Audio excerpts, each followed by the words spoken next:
Oke, kita ke Aditya. Selamat malam, Mas Adi. Oh ya, selamat malam Pak Yusuf. Ya, Malam. selamat malam Ya. juga Pak Bram. Selamat malam Pak Aditya. Oke, boleh nanya sedikit ini Bos? Boleh Pak, boleh. Boleh, silakan, Pak. Ya, Silakan. ya siap. Ya. Oke. Jangan grogi Pak Bram, santai aja.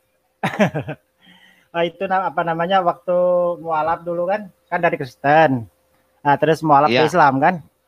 Nah, sementara dalam Islam itu kalau mualaf itu kan dapat apa namanya semacam sertifikat gitu loh. Itu dulu di mualaf kan di kantor mana Pak dulu? Saya di rumah mertua saya. Saya di rumah mertua saya pada waktu itu. Jadi surat apa saya, pengakuan iman saya, syahadat saya, apa saya, suratnya ada di sama mertua saya pada waktu itu. Oh gitu. Kan biasanya kalau mualaf kan biasanya daftar apa itu? Ya ke masjid-masjid besar biasanya atau ke apa ada geraha-geraha apa mualaf biasanya kan seperti itu orang mualaf itu kan. Setelah itu mengucapkan 2 kalimat syahadat kan dikasih dikasih sertifikat gitu loh. Biasanya kan untuk menghindari kan apa nih kan sering kejadian begini ya. Pernah suatu waktu itu ada orang mengaku mualaf gitu kan. Apa itu? Iya. Sebentar, begini maksud saya itu begini. Ada orang itu mendaftar jadi mualaf itu berkali-kali gitu loh, ya kan? Sebelumnya itu pernah di mualaf taruhlah misalkan apa di kota Solo misalkan, nah dia daftar mualaf di kota Solo, nah, terus dia dapat sertifikat kan, nah terus besoknya lagi dia itu ke Surabaya misalkan dia daftar lagi apa mualaf di Surabaya. Karena apa sih?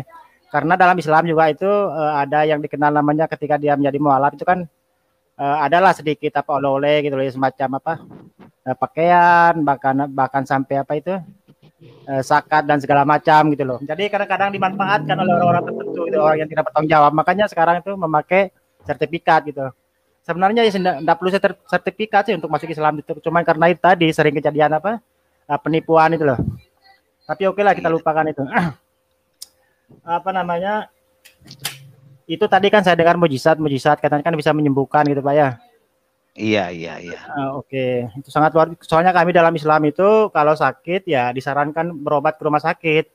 Nah, setelah berobat ya kita baru berdoa. Kalau dalam Islam ya terlepas dari kita sembuh atau tidak itu kan urusannya Tuhan. Yang penting dalam Islam kita kan ditekankan untuk berusaha dulu gitu loh. Ya tidak boleh ujuk-ujuk sing selabin sembuh itu tidak boleh dalam Islam itu karena itu dianggap konyol gitu kan. Jadi apa-apa dalam Islam itu diajar proses gitu loh. Apa-apa dulu kan ya pernah menyembuhkan gitu loh. Kenapa enggak diadakan aja acara akbar misalkan dikumpulkan apa pendeta-pendeta yang hebat berbuat mujizat gitu loh. Ya kumpul lah seperti di Monas sana kan. Nah itu datangkan semua yang menderita penyakit corona atau apa kan. Nah, disembuhkan massal di Monas itu enggak bisa Pak. Karena apa mujizatnya itu kan ampuh. Seperti itu. Kira-kira berani Pak menerima tantangan seperti itu Pak? Kalau berani menerima tantangan, ya resikonya begini Pak. Kalau berani dan itu terbukti benar, tidak menutup kemungkinan Indonesia ini akan jadi ikut Kristen semua Pak. Mungkin saya juga termasuk mungkin. Kalau itu bisa dibuktikan di depan umum secara massal. Kira-kira bagaimana itu Pak? Wah, sudah Pak pertanyaannya? Iya. Makanya Bapak dengar cerita saya tadi. Saya pun dengan kapasitas saya sebagai Kristen yang tidak luput dari dosa, saya menganggap saya itu tidak mampu pada waktu itu. Dan orang yang sakit ini juga tidak punya dana untuk ke rumah sakit. Biar Bapak tahu, makanya dengar Bapak itu bagaimana kronologisnya. Pada waktu itu saya juga tidak yakin dengan kapasitas keimanan saya. Biar paham Bapak. Rupanya Tuhan Yesus memampukan saya. Waktu itu. Begitu Pak, kira-kira. Biar Bapak paham. Tuhan Yesus memampukan saya. Oh, artinya cuma modal yakin gitu aja Pak ya? Iya Pak. Oh gitu ya. Simpel sekali berarti ya. Kita beragama ini sebenarnya berakal dulu atau beriman dulu Pak? Kalau kita beragama ini, apakah kita harus berakal dulu atau beriman dulu gitu? Mana yang benar itu, Pak? Bagi saya, setelah saya alami, harus berakal dulu supaya kita tahu kebenaran itu, Pak. Oh gitu ya. Memang ada di dalam Bible itu orang berakal itu harus berakal dulu baru beriman, itu saya rasa enggak ada di Bible ayat seperti itu. Kan katanya pernah debat juga dulu kata sampean. Iya. Tapi kan Roh Kudus kan hadir. Siapa yang meminta supaya Roh Kudus membuka hati dan pikirannya, kan Roh Kudus kan hadir. Karena Roh Kudus itu di setiap orang yang memanggilnya, di setiap orang yang memanggil kehadirannya, Roh Kudus akan membuka hati dan pikirannya. Oh gitu Pak ya. Kalau dalam Islam kan biasanya ada ayatnya Pak. Apa itu? Dalam Al-Quran apa itu? Ali Imran ya. Ali Imran sampai Al-Baqarah 164 itu juga ada ayatnya.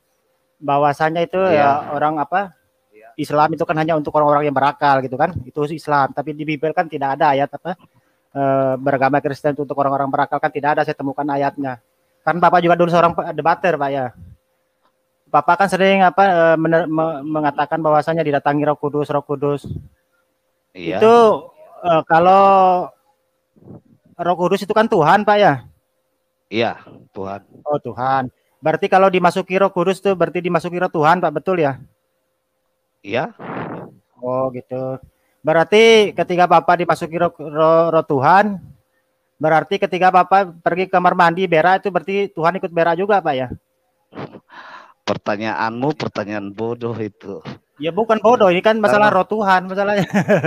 Kan berarti kan masuk ke situ. Berarti kalau itu berak berarti Tuhan ikut berak dong. Pertanyaan ya, kan? Sesat.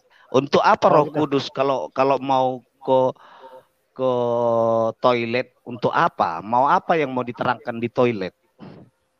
Enggak maksud saya itu kan Roh Kudus. Nah, roh itu kan nyawa, jiwa kan. Kudus itu kan asli. Tunggu dulu. Tujuannya kita saat BAB, tujuannya Roh Kudus di saat BAB untuk apa?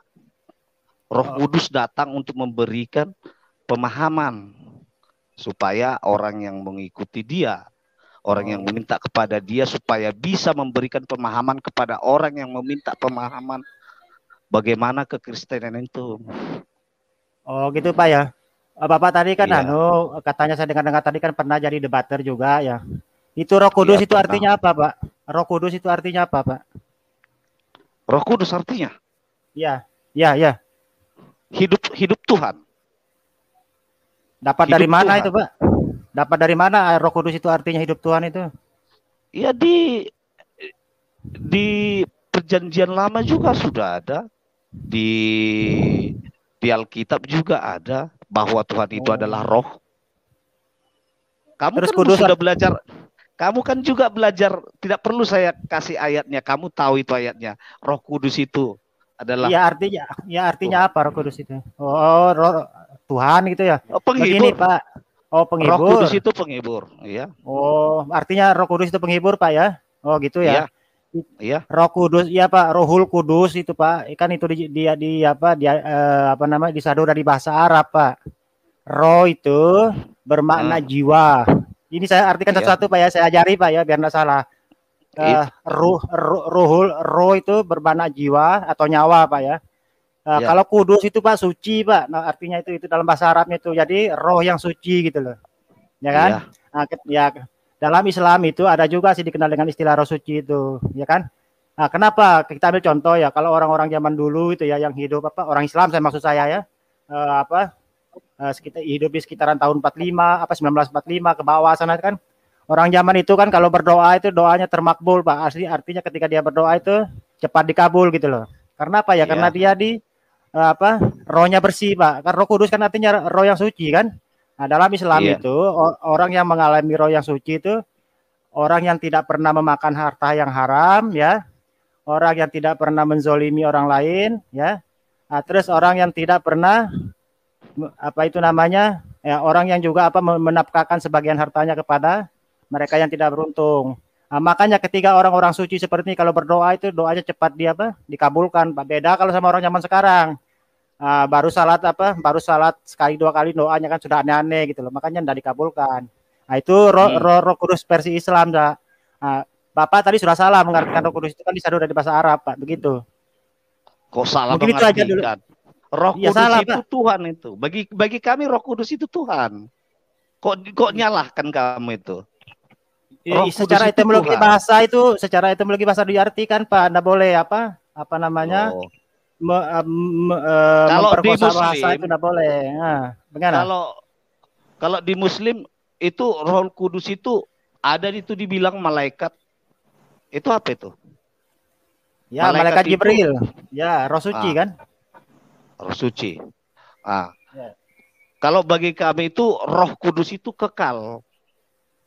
Oh, gitu ya. Kekal maksudnya gimana, Pak?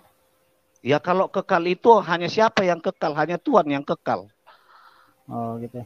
Hanya Dia pribadi yang kekal, nggak ada yang lain. Kalau orang Islam itu kan bisa hidup itu punya roh juga loh. Itu roh sejak lahir. Roh sejak lahir sama roh kudus itu beda apa ya? Iya, beda. Ya. Oh, beda. Berarti ya, Roh Kudus di dalam kekristenan dengan Roh Kudus di dalam Islam itu beda. Kalau Roh Kudus di dalam Islam itu malaikat Jibril. Nah, kalau Roh Kudus itu adalah Tuhan sendiri, rohnya Tuhan. Jadi beda pemahaman ya. Nah, kalau malaikat itu sekelas malaikat. Nah, jangan Anda itu kalau pemahaman yang tidak benar, itulah sebetulnya yang merendahkan Tuhan. Tetapi tidak disadari oleh manusia. Tuhan yang Maha Kuasa disejajarkan dengan malaikat. Gitu Pak Aditya. Jadi hati-hati. Jadi jangan Anda mengatakan kalau Pak Bram itu mempunyai pemahaman yang tidak benar. Sementara Anda sendiri, coba perhatikan dulu pemahaman yang Anda miliki. Kalau seandainya Tuhan Anda kelompokkan, Anda kelaskan, Anda setarakan dengan malaikat, maka itu akan menjadi sangat berbahaya buat Pak Aditya gitu loh. Bagi orang-orang yang menurunkan derajatnya Tuhan gitu. Itu yang Anda harus hati-hati Pak Aditya gitu ya. Oh, begini Pak Yusuf. Memang teman-teman Kristen ini pendapatnya beda-beda loh. Dan masih ada rekan tidak beda, di jangan begitu, jangan begitu. Sabar Pak. Saya sama Pak Yusuf dulu ya, jangan dipotong dulu. Saya itu pernah diskusi sama Mbak Uti. Menurut Mbak Uti itu Tuhan itu bisa berupa malaikat katanya Pak, sama Mbak Uti itu. Dan itu masih ada videonya di Mbak Uti itu. Nah, terus Mbak Uti juga katakan roh juga Tuhan katanya kan. Jadi ini berbeda pendapat dengan Pak Yusuf ini bagaimana ini Pak Yusuf? Bukan berbeda, pemahamannya Pak Aditya yang tidak nyambung ya. Memang malaikat juga roh, Pak Aditya juga punya roh. Saya juga punya roh, Pak Bram juga punya roh. Tapi di sini Roh Kudus itu kelasnya dia Tuhan. Jadi jangan disetarakan dengan malaikat. Karena di dalam keislaman itu menyebutkan Roh Kudus itu disebut Jibril, malaikat Jibril. Nah, ini yang saya sampaikan kepada Anda. Kalau Anda mau buka pikiran, mau buka logika, silakan Anda bisa mengkaji lebih jauh. Tetapi kalau Anda mau ngotot bahwa Tuhan yang sesungguhnya yang menciptakan langit dan bumi Anda kelaskan hanya sebagai kelasnya malaikat, nah itu resiko Anda tanggung sendiri gitu loh, Pak Aditya. Oh siap, ya artinya begini, roh Kudus itu kan roh Tuhan, benar, kan? Nah, terus Bapak Bram tadi kan dimasuki Roh Kudus, berarti dimasuki Roh Tuhan, benar Pak ya? Kan seperti itu kan? Betul, Tuhan. Betul. Gitu ya. Hebat berarti Pak ya, bisa dimasuki Roh Tuhan. Terus bagaimana? Tidak ada yang hebat Pak, yang hebat itu Tuhan Yesus. Kalau Pak Aditya juga percaya Tuhan Yesus, nanti Roh Kudus juga masuk ke dalam Anda gitu. Tapi berarti dibaptis dulu. Sebentar. Ya, Bapak ini kan pernah debat juga katanya Pak Bram ya. Oh, mereka yang nulis Bible juga dibimbing Roh Kudus Pak ya, betul ya? Oh iya, benar. Iya. Oh gitu ya. Yang menulis Bible yang menulis Alkitab itu saksi mata kekristenan. Tapi kenapa kan katanya ya dibimbing Roh Kudus ya yang nulis Bible Pak ya. Tapi kok bisa kontradiksi gitu loh ayat satu dengan ayat yang lainnya gitu loh. Misalnya Tidak seperti ayat Yohanes. Tidak ada. Oh, ada Pak Yusuf, ada. Tidak ada. Yang kontradiksi itu pemahaman Anda. Tidak ada kontradiksi, Pak. Yohanes 14 ayat 9, PS Yohanes 5 ayat 37. Itu beda. Nah, dalam Yohanes 14 itu tertulis Yesus berkata kepada siapa? Begini, Yesus berkata, siapa yang melihat aku, dia telah melihat Bapa, katanya kan. Nah, sementara dalam Yohanes 5, Yesus berkata, rupanya Bapa pun tidak ada pernah yang kamu lihat. Ini kan bertentangan prinsip, Pak. Ini bagaimana ini? Oh enggak, itu bukan Orang kudusnya tidak bekerja. Bukan begitu pengertiannya, Pak Aditya. Makanya kalau Anda mau jelas, terima Tuhan Yesus dulu. Nanti Roh Kudus yang akan buka pengertian Anda. Roh Kudus itu adalah guru yang memberitahu semua kebenaran kepada manusia. Ya, kita sapa dulu nih Pak Kasih Karunia. Selamat malam Pak Kasih. Selamat malam Pak Yusuf. Selamat bisa dengar suara Pak. Lalu. Selamat malam. Pak Lalu. Tuhan Yesus berkati kita semua. Selamat malam Aditya. Selamat malam. Selamat malam. Bang Aditya, minal aidin wal faizin.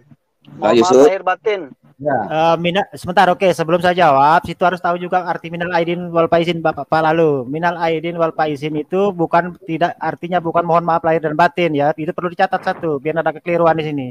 Minal aidin wal faizin itu artinya kembali baik, kembali suci, kembali fitrah gitu loh ya kan. Artinya di sini itu kita kembali fitrah. Makanya ada kaitannya dengan Roh Kudus tadi.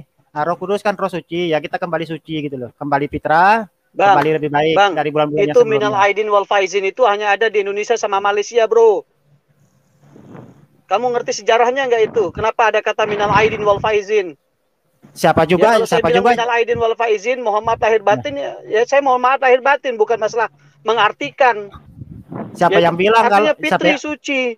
Ya, udah sabar dulu. Siapa yang bilang kalau apa? Kan situ yang saya juga tidak mengklaim bahwasanya itu datang dari mana. Saya cuma mengartikan aja. Kok situ jadi kebakaran? Bukan masalah kebakaran. Saya cuma ngucapin minal aidin wal faizin. Saya minta maaf lahir batin itu saya ngomong. Kenapa kamu kok lain-lain kamu bahas? Lucu sekali kamu mempertontonkan kebodohanmu di sini tuh. Saya sedang malu sedengar kamu ini. Bukan malu. Coba mengikuti doktrin Anda yang bilang mau ngucapin ke agama lain enggak boleh, itu enggak perlu saya ikutin. Sekarang gini loh, Dek. Harus kita beragama itu harus punya jati diri. Mengedukasi orang, mempertontonkan bukan kebodohan, bukan kedegilan hati, bukan kemunafikan kita di sini. Tapi ayo kita edukasi orang supaya justru yang munafik itu justru orang munafik itu orang yang sudah murtad. Keyakinan orang lain. Jangan memakai istilah-istilah Islam. Kalau sudah murtad ya murtad aja gitu loh. Enggak usah pakai istilah Islam. Biar kalian tidak dikatakan munafik. Saya mau maaf. Pakai haleluya, enggak bisa. Enggak ada istilah munafik dengan kata-kata kayak gitu. Karena kita saling menghargai. Karena saya juga menghargai Anda sebagai seorang saudara saya Muslim. Ya hargai aja, bilang aja selamat malam, ya saya jawab malam juga gitu loh. Enggak usah pakai istilah assalamualaikum apa dia, enggak usah gitu loh. Loh, itu udah salam nasional, bro. Semua ini Anda ini kayak orang enggak berpendidikan. Sekarang semua orang ketika ngucapin salam 6 salam itu harus diucapin. Yo, itu doa kepada sesama umat Islam kok. La ilaha masya Allah ya Habib ya Karim. Nah, pakai masya Allah la ilaha itu kan istilah Islam semua itu. Saya mau kasih tahu, dengar saya ini.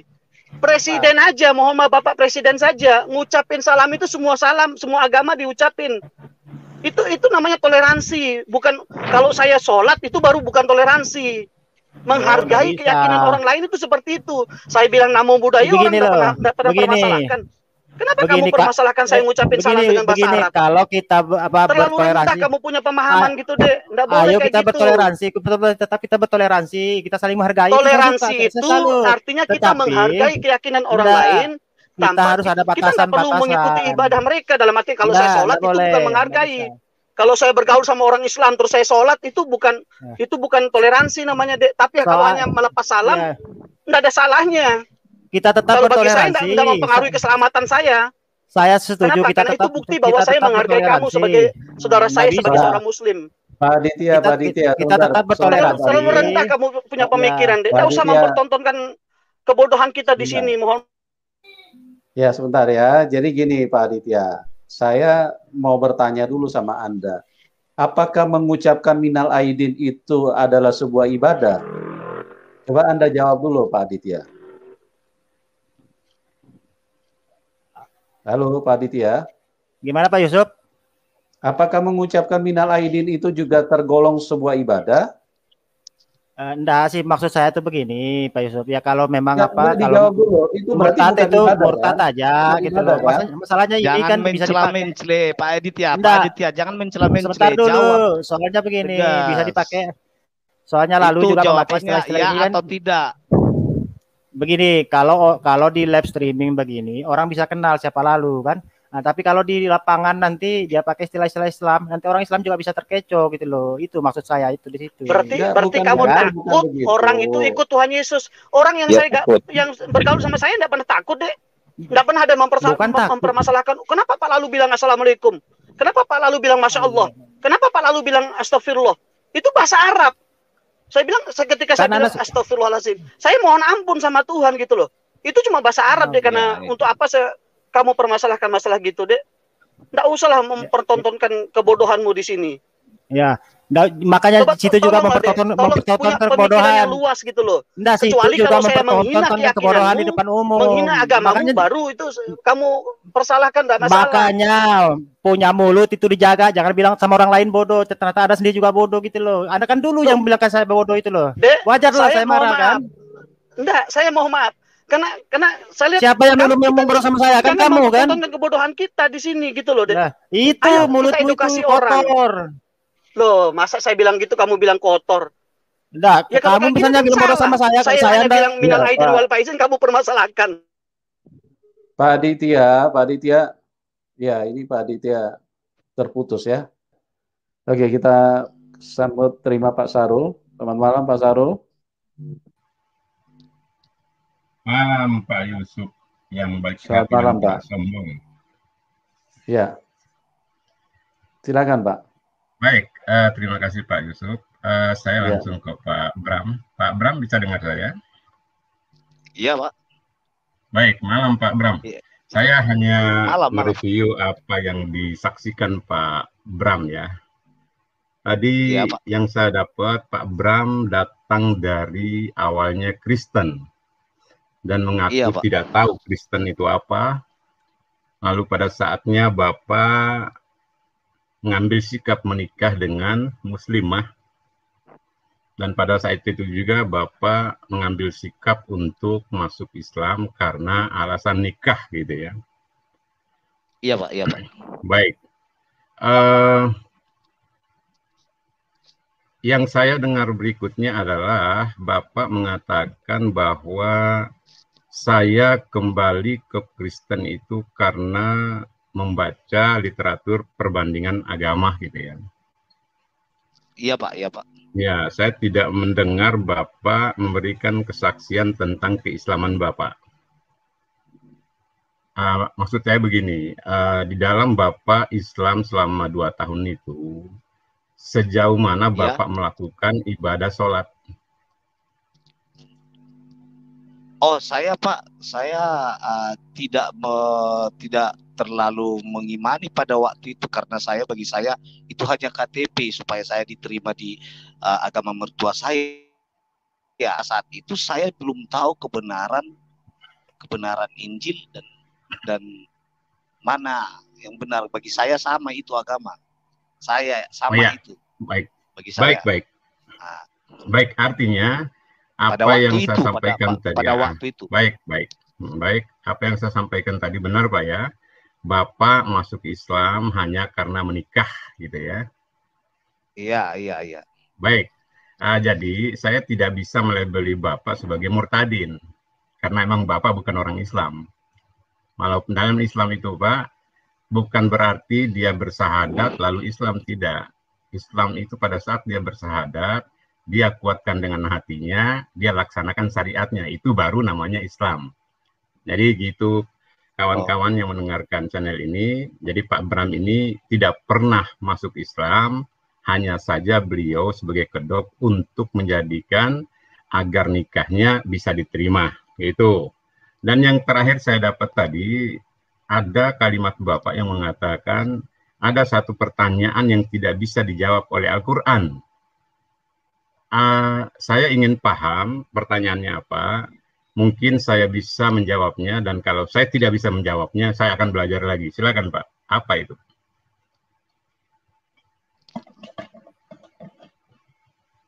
Di dalam di Quran, coba buka Pak di Quran apa ya? Quran 3 ayat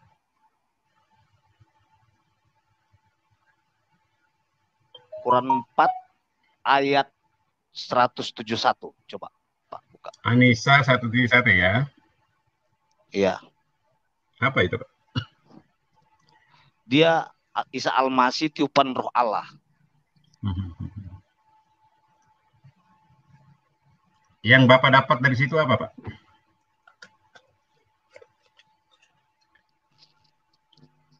Jadi Isa Al-Masih itu termasuk bagi saya, pemikiran saya, kalau memang Isa Al-Masih itu memang roh Allah. Nah, begitu. Itu pemikiran Bapak ya? Iya, pemikiran saya. Dan saya juga baca kalau Isa Al-Masih terkemuka di dunia dan akhirat. Nah, dan dia memang, jadi nilai apa yang Bapak ambil dari Isa dimuliakan di dunia dan akhirat? Nilai apa yang Bapak ambil dari situ? Apa value yang Bapak dapat di situ tentang Isa? Bukan dimuliakan, Apa itu? terkemuka. Ya, bukan terkemuka. Dimuliakan, terkemuka. Baik, terkemuka, kita sepakat ya. Terkemuka. Value apa yang Bapak dapat? Ya, value apa yang Bapak dapat untuk Bapak sandarkan ke Isa? Itu maksud saya. Kalau terkemuka di dunia dan akhirat, dalam KBBI mengatakan dialah nomor 1 di dunia dan akhirat. Artinya kalau nomor 1 di dunia dan akhirat, dialah sang pencipta itu, dialah Tuhan itu. Karena Tuhanlah nomor 1 di dunia dan akhirat. Kalau orang di dunia, tunggu Pak. Ya, kalau orang di dunia itu soal biasa, terkenal, paling ganteng, paling pintar, itu biasa. Tetapi ini di akhirat, kalau di akhirat nomor 1, berarti dia Tuhan itu, karena Tuhanlah nomor 1. Terkemuka di akhirat. Nah, coba bagaimana? Itu yang pertanyaan bagi saya yang paling utama pada waktu itu untuk mencari kebenaran itu. Karena Isa juga yang terkemuka di dunia dan akhirat. Udah selesai Pak? Bukan dimuliakan Pak ya, bukan dimuliakan. Jangan salah. Ya.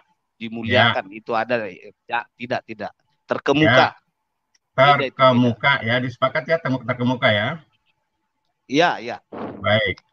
Dengan terkemukanya Isa di dunia dan di akhirat, lalu Bapak mengambil konklusi bahwa dialah Tuhan, dialah sang pencipta. Begitu Pak?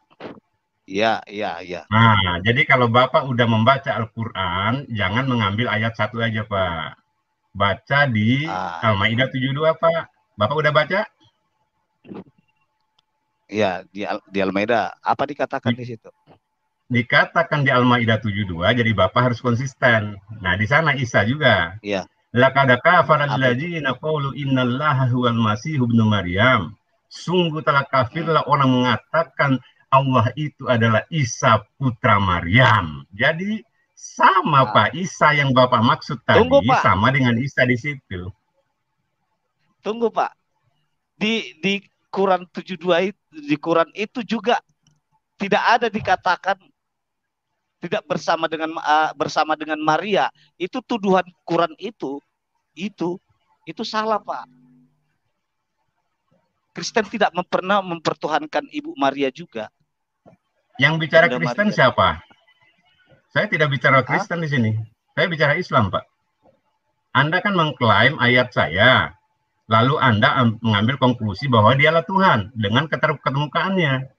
Ya, Bapak ambivalen dengan Al-Maidah 72. Jadi Bapak sebaiknya hindari mengambil Al-Quran untuk membenarkan Isa sebagai Tuhan. Karena Bapak akan terganjal oleh Al-Maidah 72. Oh, gitu ya, Pak, ya? Saya jadi kembali Nah, lagi Pak Sarul bertanya dia jawab. Gara-gara membandingkan, Pak. Jangan salah, Pak. Saya gara-gara ada perbandingan. Makanya saya cari kebenaran itu dari atas dasar perbandingan agama, Pak. Berarti ayatnya Pak Sarul itu kontradiksi. Anda punya ilmu apa tentang Islam sehingga Anda punya kompetensi untuk membandingkan? Anda punya ilmu apa? Kontradiksi, Pak. Kalau begitu Bapak nggak setuju kontradiksi itu. Tolong yang lain bicara, jangan ya. Saya lagi fokus ya. Biasakan elegan dikit ya. Pak Sarul harap elegan juga, Pak Sarul. Pak, sama-sama elegan. Saya punya kompetensi karena Pak Sarul harap elegan juga, Pak Sarul. Pak Sarul tidak bisa mengambil punya jalur, Pak. Pak Sarul tidak bisa mengambil konklusi terhadap pernyataan seseorang. Nah, pada saat orang membicarakan iman saya, sekarang Bapak bertanya, dia menjawab. Bapak Sarul bertanya, Bapak Sarul bertanya akan dasar apa? Dia menjawab. Saya bicara. Bukan masalah iman, Pak Sarul silakan iman Pak Sarul, tapi dia menemukan kebenaran di situ, tidak ada salahnya Pak Sarul. Nah, ya, saya tidak salah. Ya, Pak Sarul silakan jelaskan. Pak Sarul tidak bisa mengambil konklusi terhadap sikap seseorang. Pak Sarul silakan menjelaskan. Saya harus mengambil konklusi terhadap akidah saya, Bos. Ya, sekarang Pak Sarul menyediakan aliat. Sekarang dia juga bisa mengambil konklusi di situ atas pribadinya. Apa salah? Apa kompetensinya? Bukan masalah kompetensi. Sekarang Pak Sarul buka ayat. Pak Sarul suruh dia baca. Dia punya kesimpulan pribadi. Apa salah? Pak Kasih, tolong Anda diam. Anda nggak nyambung. Bukan tolong dia Pak Sarul. Ini masalah kebenaran Pak Sarul. Pak Kasih. Ya, saya selama ini berdiskusi dengan Pak Sarul sangat luar biasa loh Pak Sarul. Tapi malam ini Pak Sarul menunjukkan suatu sikap yang tidak baik. Pak Kasih ya. Malam ini Pak Sarul menunjukkan sikap yang kurang baik. Malam ini Pak Sarul menunjukkan sikap yang kurang baik. Saudara-saudara, dia mengaku tidak paham Islam. Paham nggak? Tidak paham berarti bukan semua Pak Sarul. Dia berhak mengambil kesimpulan atas pribadi dia, Pak Sarul. Pak Sarul tidak bisa. Sekarang kalau dia menemukan kebenaran dalam Al-Quran, Pak Sarul akan berbahagia kan kalau dia masuk ke Islam kan? Sekarang dia menemukan suatu kebenaran yang bagi dia itu adalah konklusi bagi pribadinya. Apa itu salah? Islam tidak butuh manusia. Allah tidak butuh manusia. Itu kan menurut Pak Sarul. Ya, tidak butuh manusia apa? Darah halal ya. Pribadi orang berbeda Pak Sarul. Iya, boleh menurut firman Allah, tapi menurut dia kalau bukan bagaimana? Pak Sarul juga nggak bisa itu kok. Enggak, saya ini apa kompetensi? Tidak bisa Pak Sarul dalam bersikap begitu juga nggak bisa Pak Sarul. Salah itu Pak Sarul. Selama ini saya berdiskusi dengan Pak Sarul luar biasa loh Pak Sarul, tapi malam ini Pak Sarul sangat tidak etis, sangat tidak etis Pak Sarul. Orang Kristen membicarakan tentang iman saya tidak boleh diam. Ya silakan Pak Sarul, silakan Pak Sarul memberi penelusuran, tapi Pak Sarul tidak bisa mengambil konklusi terhadap sikap pribadi dia gitu Pak Sarul. Anda tidak punya kompetensi. Tidak bisa Pak Sarul. Pak Sarul silakan meluruskan, tetapi Pak Sarul tidak bisa mengambil kesimpulan atas sikap pribadi dia Pak Sarul. Pak Sarul tidak bisa mengambil konklusi atas sikap pribadi dia Pak Sarul. Itu namanya pengekangan. Tidak bisa. Pada saat saya mengatakan Yesus bukan Tuhan, apa maksud Anda? Itu hak Sarul, itu hak Pak Sarul. Tapi kalau dia mengatakan itu Tuhan, itu hak dia juga Pak Sarul. Itu haknya Bapak. Haknya Bapak. Hak Bapak itu. Hak Bapak tidak itu. Hak Bapak. Tidak ada ruang Anda untuk berdakwah di situ? Siapa yang berdakwah Pak Sarul? Dia cuma menyatakan apa sikap pribadi dia. Pertanyaan saya, pada saat orang di luar Kristen menghakimi Tuhan Anda, apakah tidak ada ajaran dakwah di agamamu? Pak, kami tidak pernah membela Tuhan kami, Pak. Pak Sarul. Pak Sarul, sudah tua Pak Sarul, jangan kembali ke anak kecil Pak Sarul. Jangan. Terima kasih. Saya tidak punya kompetensi dengan Anda. Saya ingin kembali kepada Pak Bram. Saya tidak pernah menghina Pak Bram. Beliau hanya mengambil satu ayat untuk membenarkan Isa sebagai Tuhan. Saya tidak menyalahkan. Oh, banyak itu. Pak. Banyak ayat Pak. Surat As-Zukruf banyak, hanya dalam Isa. Lagi-lagi Bapak keliru. Karena kan Bapak tidak paham ini. Keliru untuk karena Bapak tidak paham. Yang Islam Bapak sendiri orang pintar, Pak ya. Jangan menuduh, Bapak jangan Bapak tidak berhak menilai Pak, minal aidin wal faizin itu bahasa Arab atau bukan, Pak? Saya tanya Bapak Sarul. Minal aidin wal faizin. Saya tanya Bapak. Tolong yang lain elegan dikit. Pak Sarul, Pak. Saya tanya Bapak karena Bapak sudah memvonis anu. Bom-bom kamu sekolah. Minal aidin wal faizin itu bahasa Arab enggak itu? Tidak berhak menilai saya. Menilai keputusan saya. Saya berhak untuk Pak, dengarin memahami. Saya ya. Pak, dengarin saya. Di dalam Islam itu syariatnya jelas. Jika Anda melihat satu kemungkaran di dalam agama ini, tebaslah dengan 3 cara. Pertama, dengan puasamu, luruskan mereka. Yang kedua, dengan lisanmu. Saya lagi berdakwah dengan lisan saya karena Anda mengutip ayat Al-Quran. Saya tidak menghakimi Anda. Pak Sarul yang membahas, tanya dia dulu, Pak Sarul yang tanya dia. Tolong Pak Yusuf, atas dasar apa Pak Sarul? Pak Sarul yang menanya dia dulu. Bukan Pak Sarul, saya berhak Pak Sarul membela teman Pak Sarul. Pak Sarul saya tidak punya kompetensi dengan Bapak. Saya lagi tapi saya punya kompetisi Pak. Saya punya kompetensi. Saya punya kompetensi Pak. Atas kebenaran Pak. Itu siapa? Bapak itu yang menanyakan ke dia, Bapak yang mancing dulu tanya ke dia atas dasar apa? Karena dia memakai ayat Al-Quran. Dia sebelumnya belum dipakai Pak. Bos. Iya, dari situ dia temukan kebenaran, salah Pak. Justru dari situ dia temukan kebenaran, salah Pak. Itu adalah kedustaan. Itu bagi Bapak, hak Bapak. Tapi dia punya hak untuk menentukan sikap. Bagi Allah, bukan bagi saya. Paham itu ya menurut Bapak bagi Allah Bapak ya silakan, enggak masalah. Bagi dia temukan kebenaran di situ. Iya. Mau ngapa? Yang melarang dia menemukan kebenaran siapa? Nah, tidak. Ya, kenapa Bapak sekarang mengklaim dia salah? Bapak menyalahkan. Kok Bapak menyalah-nyalahkan saya menemukan kebenaran? Wah, Pak Sarul sudah kepanasan ini. Pak Sarul sudah kepanasan ini. Dengan pernyataan Pak Sarul, jangan kepanasan dong Pak Sarul. Tenang Pak Sarul. Ketika orang bersaksi, Pak Sarul tak perlu kepanasan Pak Sarul. Paham kalau orang tidak Pak Sarul tak perlu kepanasan Pak Sarul. Tidak bisa, Bos. Lebih bijak sedikit Pak Sarul. Jadi saya tidak punya kepentingan. Tanya Pak Sarul dulu. Pak Sarul punya kepentingan Pak Sarul. Pak Sarul kepanasan Pak Sarul. Api dalam diri Pak Sarul padamkan Pak Sarul. Gitu ya? Api yang dalam diri Pak Sarul padamkan Pak Sarul sebelum api itu membakar diri Pak Sarul. Bapak mengerti kita Bapak. Saya mau tanya, minal aidin wal faizin itu jawabkan di akhirat nanti. Jadi ya makanya api yang membara di hati Pak Sarul padamkan Pak Sarul sebelum api itu membakar diri Pak Sarul ya. Oke Pak Bram ya. Masih ada Pak Bram? Ya Bapak. Saya cuma berpesan Pak Sarul, api yang ada dalam diri Pak Sarul dipadamkan dulu Pak Sarul. Hati-hati membicarakan. Apa yang mau Bapak tanya tentang keputusan yang saya buat? Ya. Pak Sarul, pesan ke saudara-saudara Pak Sarul. Pak Sarul lebih Pak Sarul lebih pas ayat Al-Quran untuk Pak Sarul yang bijaksana. Anda lebih pas menasihati saudara-saudara seiman Pak Sarul untuk tidak membahas kitab kami Pak Sarul. Itu lebih bijaksana Pak Sarul. Dengan yang lainnya silakan Pak Kasih bicara apa saja. Saya tidak punya. Pak Sarul, iya Pak Sarul. Pak Sarul kan lebih bijak dan lebih dewasa. Kalau Pak Sarul menasihati teman-teman Pak Sarul untuk tidak membahas ayat orang lain Pak Sarul. Pak Sarul, saya tanya minal aidin wal faizin itu bahasa Arab benar nggak itu? Ana tahu dia itu apa minal aidin wal faizin. Apa? Minal aidin wal faizin itu saya tanya Bapak itu bahasa Arab bukan itu? Minal aidin wal faizin ya bahasa Arab lah. Coba Bapak ke Suriah ke Arab sana ada nggak bahasa itu keluar? Mereka ngerti nggak? Pak, ini dengerin dulu. Bahasa Arab bisa baca Al-Quran bukan parameter orang itu menjadi Islam Pak. Bukan, saya tuh katanya itu minal aidin wal faizin itu bahasa Arab bukan, saya tanya. Apa artinya benar nggak? Maaf lahir dan batin. Pak Bombo tanya saya, dasar tanya Pak Sarul.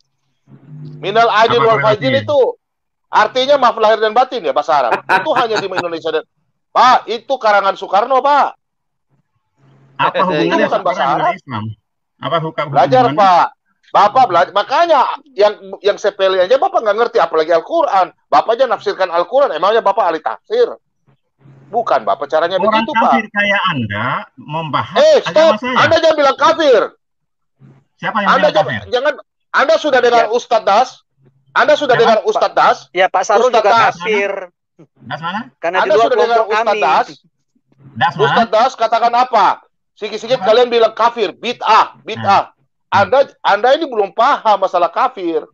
Anda jangan bilang katakan kafir. Das itu siapa? Kalau Anda bilang kafir, ya dengar. Kalau Anda bilang kami kafir, ya. Das saat itu siapa? Das Latif, Ustadz Das Latif. Coba nonton.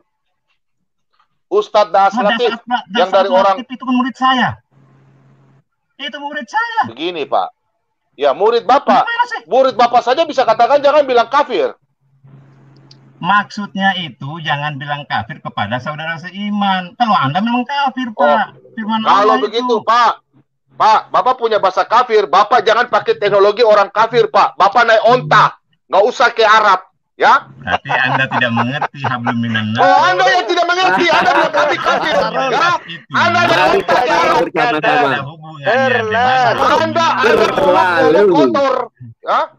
Pak Sarul. Kami nggak pernah bela agama kami. Cuma Anda bilang kami kafir. Pak Sarul, di mana Anda yang punya mulut kotor. Pak Sarul. Tahu nggak definisi kafir apa? Pak Sarul. Pak Sarul. Apa definisi Pak kafir? Sarul. Pak Sarul. Tar dulu. Di luar kelompok kita di mana ada ayatnya? Di mana ada ayatnya pengikut Kristus itu kafir? Di mana ada ayat dalilnya di Al-Qur'an? Coba. Di mana? Buka. Di mana, Pak? Al-Maidah 72 buka. Di mana dalilnya ada? Al-Maidah 46 baca, Pak. Al-Maidah 46 baca, Pak. Al-Maidah 46 coba Bapak baca. Udah baca belum? Ini satu-satu kalau bicara paham nggak ya? Ya, Al-Maidah 46 Bapak baca dulu. Itu apa, Pak? Coba Bapak jelaskan. Ini banyak nonton. Bombong bisa diam nggak? Saya lagi bicara ini. Pak Sarul, ya, Bapak Muhammad. Diamlah kau.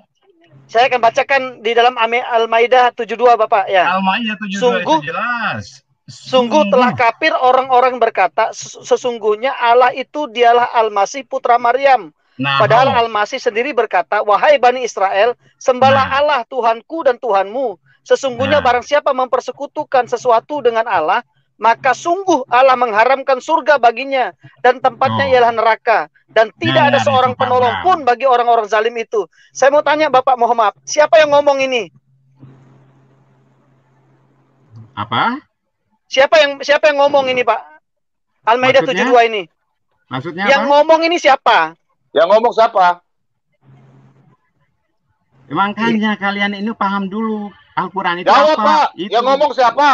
Jawab. Siapa yang ngomong? Jawab, Pak. Jawab. Siapa yang ngomong? Kamu harus tahu Al-Quran itu siapa yang bicara. Aduh, kayak Adit lagi. Bapak, yang ngomong ini siapa? Ngeles lagi. Dengar dulu. Ngeles lagi. Bram, saya meragukan kalau Bapak adalah gurunya Ustadz Dahar Latif, ya? Bapak. Pak Sarul, Al-Quran itu. Dengar dulu, saya mau jawab. Dengar dulu. Muhammad, bukan Al-Quran itu bukan wahyu. Inilah bagian kekafiran kalian. Mengatakan wahyu. Tengok dulu. Coba lihat di surat Al-Haqqah. Di Al-Haqqah ayat 40. Coba. Udahlah, Bro. Anda tidak paham, nggak usah bicara Islam, Bro. Udahlah, kalian Anda tidak paham. Bapak aja nggak bisa jawab. Pendengar ini akan mengatakan kalian ini aneh gitu loh. Pak Lalu, tolong baca Al-Maidah 46, Pak Lalu. Lalu dia mengatakan guru besar Ustadz Das Latif ini, nanti saya akan tanya nih. Al-Maidah 46 ya? Latif itu iya, Al-Maidah 46. Pak Sarul dengar ya, saya akan bacakan ya. Pak Sarul. 46 ya? Ya. Al-Maidah 46 ya? Coba baca aja lah. Artinya aja ya, enggak usah baca anunya ya. Ya, langsung artinya aja, Pak. Dan kami teruskan jejak mereka dengan mengutus Isa putra Maryam, membenarkan kitab yang sebelumnya, yaitu Taurat. Dan kami menurunkan Injil kepadanya, di dalamnya terdapat petunjuk dan cahaya. Dan membenarkan kitab yang sebelumnya, yaitu Taurat.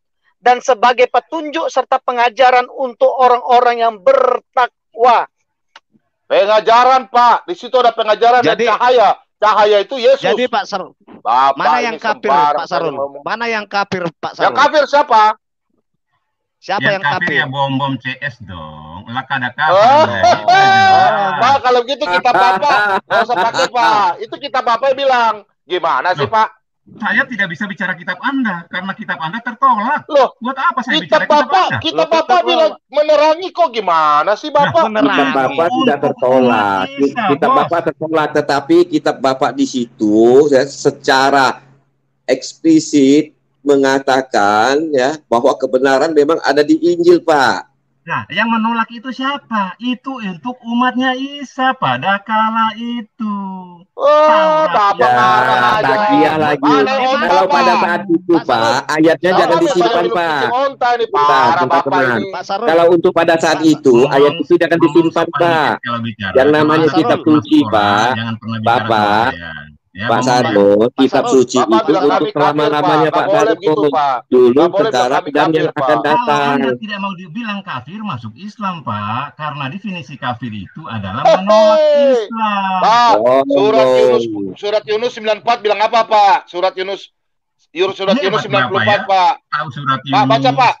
Tahu Al-Maidah. 94. Tapi heran Bapak tidak ada hidayah. Bukalah hati. Pak, baca surat Yunus, Pak. Karena Bapak tidak punya hidayah, makanya Bapak pertahankan kebenaran yang ada gitu loh.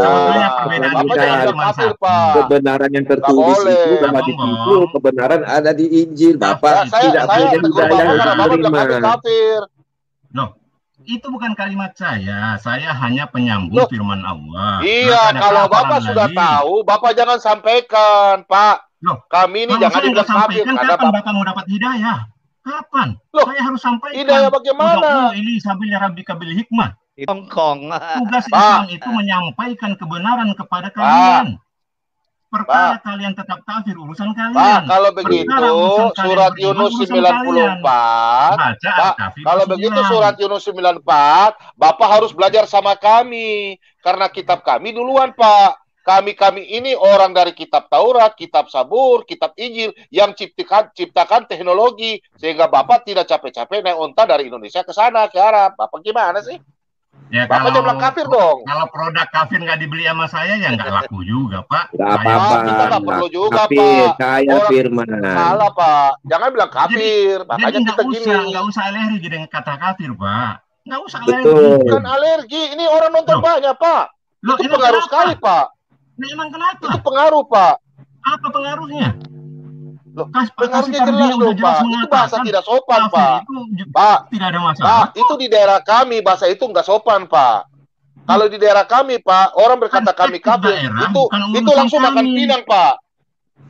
Bapak nggak boleh begitu. Itu urusan kami. Allah tidak melihat tapi daerah. Bapak nggak boleh. Ini publik banyak orang nonton. Pak, Bapak boleh memberitakan firman. Masalah ketuhanan, Pak. Masalah Pak Bom. Masalah ketuhanan bukan urusan Bapak doang, Pak. Urusan semua umat manusia, Pak. Nah, kasih tahu ya. Pak Bapak kalau mengatakan bahwa bentar Pak Bom. Pak Sarul kalau mengatakan bahwa itu hanya berlaku pada saat itu, ngapain sih ditulis? Nggak dihapus saja. Iya, itulah Bapak kan tahu. Bapak kan tahu kitab suci itu ditulis untuk dulu, sekarang, dan selama-lamanya, Pak. Ya, jadi Bapak sendiri tidak memahami. Astagfirullahaladzim. Astagfirullahaladzim, Pak Sarul. Sadarlah, Pak Sarul. Ya. Itulah yang namanya Allah memberikan kisah para nabi. Itu kan kata Bapak. Itu kan kata Bapak. Itu kan kata Bapak. Sekarang Bapak buktikan deh. Bapak buktikan deh. Sekarang begini. Sekarang begini, Pak. Bapak buktikan.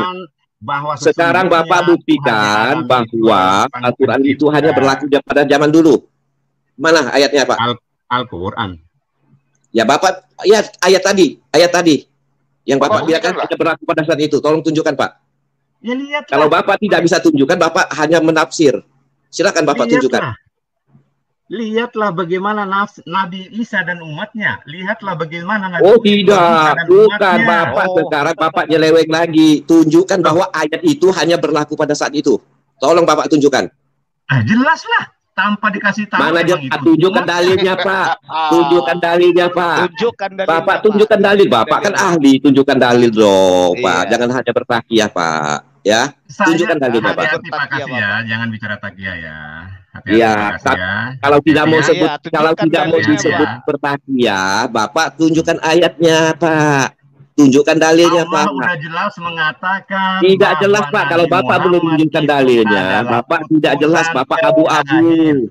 Menunjukkan apa? Nabi sebelumnya itu udah, Pak. Tunjukkan, Pak. Tunjukkan. Mana tunjukkan, Pak? Dalilnya mana? Tunjukkan bahwa ayat itu hanya berlaku pada saat itu. Tunjukkan, Pak. Nah, saya kan lagi jawab ini. Dengar nggak sih?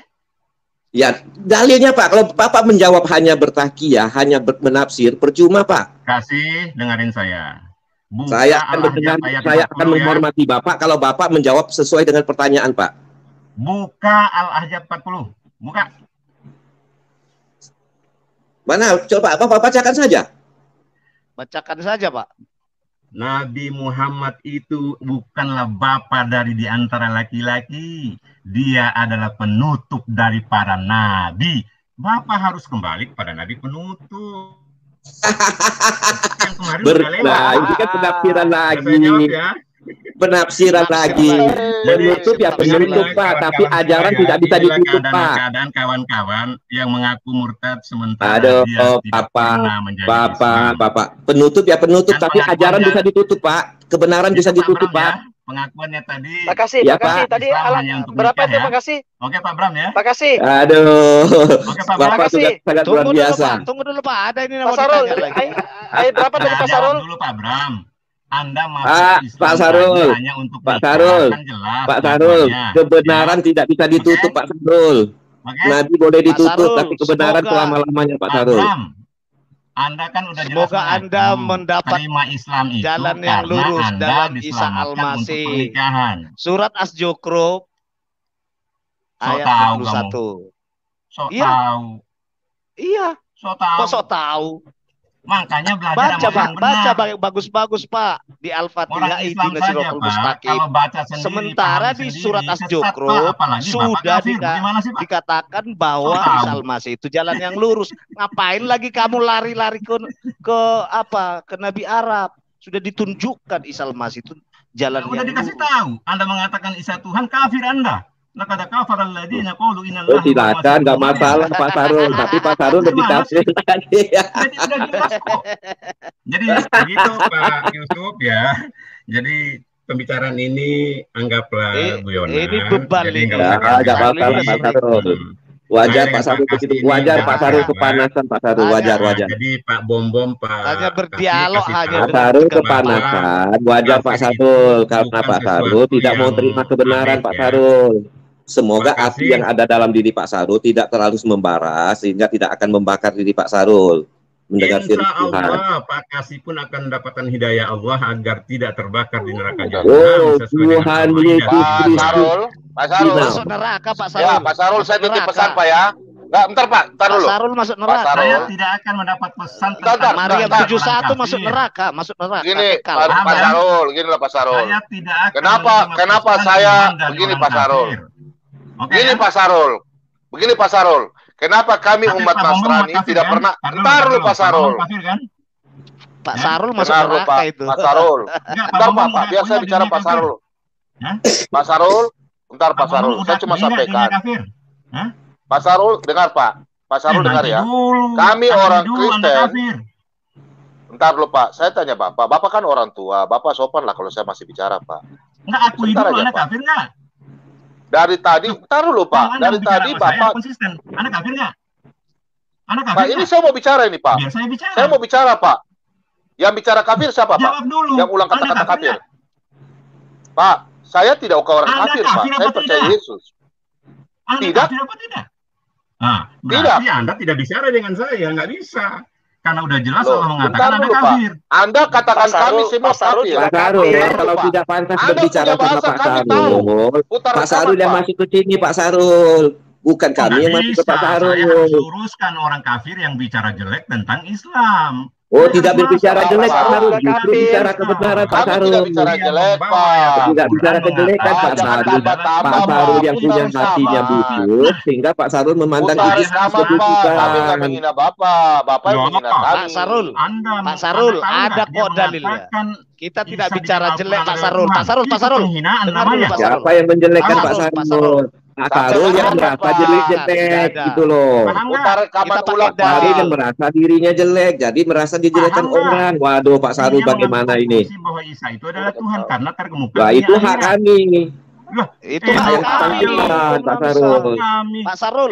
Pak dengar ya. Itu hak mereka, hak yang Tuhan Yesus mengajar kepada kami, Pak, kalau agama Anda mengatakan kami kafir itu terserah, tapi Tuhan kami berkata dalam Matius 5 ayat 22, Bapak dengar, tetapi aku berkata kepadamu, setiap orang yang marah terhadap saudaranya harus dihukum. Siapa yang berkata kepada saudaranya kafir harus dihadapkan ke mahkamah agama, dan siapa yang berkata jahil harus diserahkan ke dalam neraka yang menyala. Pak, kami tidak pernah berkata Bapak kafir. Kami menyayangi Bapak, kami mencintai Bapak. Tapi Bapak yang mengatakan kami kafir.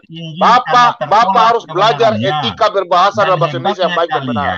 Udah kafir mau bicara tentang Al-Quran. Wow, keren. Gak usah Pak pakai teknologi. Kenapa Bapak kebakaran jenggot? Kenapa Bapak kebakaran jenggot? Sebentar Pak Bom. Pak Sarul. Bentar Pak Bom. Pak Sarul. Orang lain di dalam Al-Quran menunjukkan keimanannya. Ini fitnah. Saya harus Pak Sarul, orang. Jadi kalau Anda menjelaskan orang, jangan di sini. Ada saya, paham ya? Pak Sarul akan lebih bijak kalau Pak Sarul menasihati teman-teman Pak Sarul ya. Saya nasihatin teman-teman saya di luar, hati-hati mendengar kesaksian murtad-murtad. Apapun koreksi dia tentang Al-Quran menunjukkan ketidakpahaman dia tentang Al-Quran. Ya memang. Jadi demikian. Pak Sarul. Jalan yang lurus itu Pak Bom. Kalau Pak Sarul ngerti Al-Quran, sekarang saya tanya Pak Sarul, boleh? Boleh, silakan. Di mana Al-Quran yang mengatakan harus bersahadat berarti menunjukkan Islam? Ada. Silakan tunjukkan mana tunjukkan dalilnya. Semangat banget Pak Bram. Sebentar Pak Bram, Saya berhadapan Pak Bram, Pak Bram. Jadi silakan, pertanyaan Pak Kace itu sama Pak Karunia dapat juga jadinya ya. Ya silakan Pak Sarul. Jadi sekalian aja Pak, mana nama Muhammad bin Abdullah gitu Pak, biar saya jawab. Oh bukan, tidak, saya tidak bertanya itu Pak Sarul. Tidak Pak. Saya bertanya sebentar Pak Bom. Di mana? Jangan kalimatnya seperti itulah Pak. Di Al-Quran yang menunjukkan bahwa harus bersahadat gitulah. Silakan bersahadat atas nama beliau. Secara spesifik ya, semua umat Islam sepakat tidak ada ayatnya spesifik, tapi di berbagai tempat ada. Oke. Jadi barang siapa mengatakan Sebentar Pak Bom. Jadi tunjukkan Pak Sarul. Innani anallah. Takia. Akulah Allah, ini aku Allah. Nah, pada saat di Al-Baqarah 140, wa ma Muhammadun illa rasul. Allah sendiri yang mengklaim dan memateraikan Muhammad adalah utusan Allah. Udah itulah syahadat. Sebagai utusan Pak, nabi-nabi lain juga sebagai utusan Pak. Betul. Isa pun utusan sama. Nah, kenapa harus satu orang itu? Kenapa satu orang itu mensejajarkan dirinya? Sekarang saya tanya Bapak. Saya tanya Bapak dulu, Bapak jawab. Apakah kenapa satu itu kan itu? Kenapa satu itu kan? Bukan. Ya. Itu bantahan saya. Sekarang saya tanya Pak Sarul. Kok main bantah? Agama saya kok Bapak yang bantah gimana? Ya silakan Pak Sarul itu, tetapi saya tanya. Kalimatnya, jangan sekarang saya tanya Pak Sarul, kenapa disejajarkan Pak Sarul? Sekarang saya tanya. Maksudnya apa nih? Nah, sekarang saya tanya Pak Sarul, bisa tidak saya menyembah Allah Subhanahu wa taala tanpa bersahadat, tanpa menyebut Nabi Muhammad? Sekarang pertanyaan saya, Anda paham Al-Quran dari mana? Bukan saya paham, makanya saya tanya Pak Sarul. Justru Islam itu sekarang justru saya bingung Pak Sarul. Sekarang begini Pak Sarul. Saya lagi jawab, Anda bicara bagaimana sih? Nah, karena Pak Sarul tidak menjawab, Pak Sarul menanya saya kembali. Saya mau jawab, bagaimana putar, sih? Silakan. Dengarin kalau dijawab biar paham, semoga dapat hidayah gitu loh. Jadi keutuhan Islam itu bukan menyetarakan Allah dengan Muhammad. Allah itu mengutus nabinya untuk memperkenalkan ajaran Allah kepada manusia lewat nabi, gitu bos. Allah tidak turun ke bumi. Betul, tidak mensejajarkan Pak Sarul. Tetapi saya tanya, bisa nggak saya menyembah Tuhan langsung tanpa menyebut Nabi Muhammad? Berarti harus melewati dulu Pak Sarul. Hah? Keberatan Anda dengan Muhammad apa? Bukan keberatan Pak Sarul, tanpa. Ngerti nggak? Bisa. Saya bertanya, bisa nggak? Kan begitu. Tidak bisa. Sekarang begini Pak Sarul, saya tanya Pak Sarul. Sekarang begini, saya harus menemui seorang pejabat. Oke, tanpa bisa melewati pejabat itu kalau tidak melewati Pak Sarul. Udah, saya jawab ya. Tadi Bapak kasih mengatakan, bolehkah saya menyembah Allah tanpa menyebut Muhammad gitu? Tanpa bersahadat. Tanpa bersahadat, oke. Atau tanpa Muhammad. Asyhadu alla ilaha illallah, titik gitu ya? Yap, siap. Oke. Di dalam agama Islam itu kenapa dikatakan Muslim? Dia melaksanakan syariat. Yang utama adalah sholat. Anda mau nyembah Allah dengan cara apa tanpa melibatkan Muhammad? Kami tahu sholat dari Rasulullah, Pak. Bukan dari Allah. Oke, sekarang saya jawab Pak Sarul. Saya tanya lagi. Saya menjalankan semua syariatnya. Ya. Syariat Muhammad saya jalankan. Sholat saya jalankan. Sesuai dengan perintahnya. Seandainya nih Pak Sarul. Tetapi tanpa bersahadat. Kalau bersahadat bagi saya Pak Sarul ya, itu mensejajarkan. Ya, menganggap dirinya Tuhan Pak Sarul. Sebagai jembatan Pak Sarul, itu tidak boleh Pak Sarul. Mengkultuskan manusia itu tidak boleh. Anda bertanya atau berkhutbah nih? Bertanya atau itu bagi saya Pak Sarul, bagi saya Pak Sarul. Silakan Pak Sarul jawab. Saja. Ya, silakan Pak Sarul jawab dulu. Dalil yang itu Pak Sarul dengar dulu. Dalil yang Pak Sarul saya minta tidak sama sekali Pak Sarul tunjukkan. Berarti Pak Sarul juga penafsiran. Innani anallah, ayat Allah. Ya. Oh, itu para rasul Pak Sarul. Apa itu? La ilaha illallah Muhammad Rasulullah. Itu. Mana ayatnya Pak Sarul? Tunjukkan ayatnya Pak Sarul. Saya udah kasih tahu ayatnya, kan? Pak. Mana Pak Sarul? Publik tahu Pak. Publik tahu Pak Sarul. Pak Sarul itu benar. Apa artinya? Aku ini Allah. Pak Sarul itu tunjukkan ayatnya Pak Sarul. Dan Muhammad itu adalah utusan Allah. Ya itulah syahadat. Nah, mana syahadatnya Pak Sarul? Mensyahadatkan itu kalau saya itu kan pernyataan Pak Sarul, bukan menyuruh bersyahadat Pak Sarul. Terima kasih sebentar. Bapak kan bertanya, saya menjalankan syariatnya semua nih, tapi saya tidak bersyahadat, kan begitu pertanyaan Bapak, oke? Ya. Baik. Ilustrasinya sederhana Pak.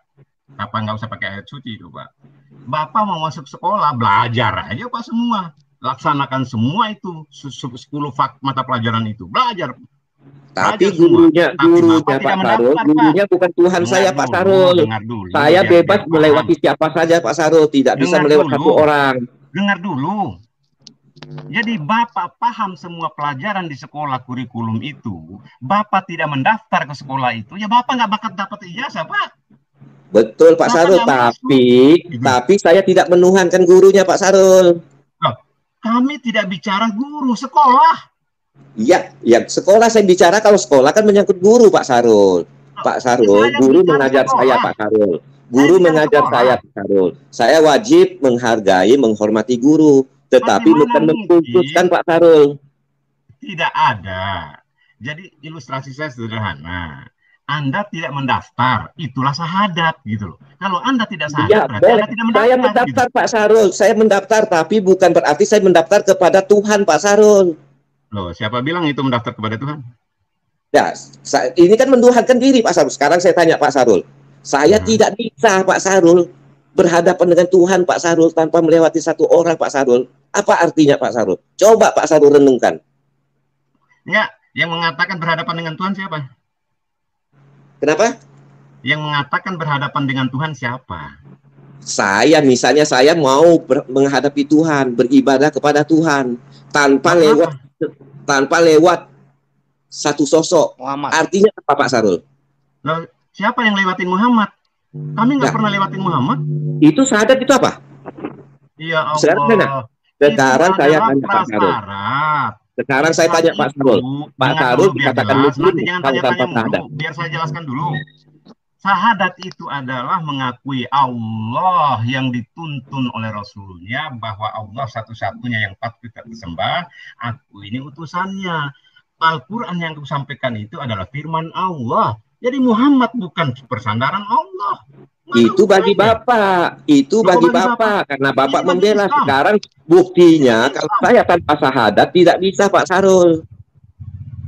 Tanpa sosok satu orang itu tidak bisa Pak Sarul. Berarti artinya apa? Sejajar. Saya tadi tidak ngerti maksudnya Pak Kasih. Allah itu dituntun sama Rasulnya maksudnya gimana Pak? Mau menerima syariatnya, tapi dia menolak Muhammad. Bagaimana sih Pak? Wah, saya tidak menolak Pak Sarul, tapi saya tidak mau mengkultuskan.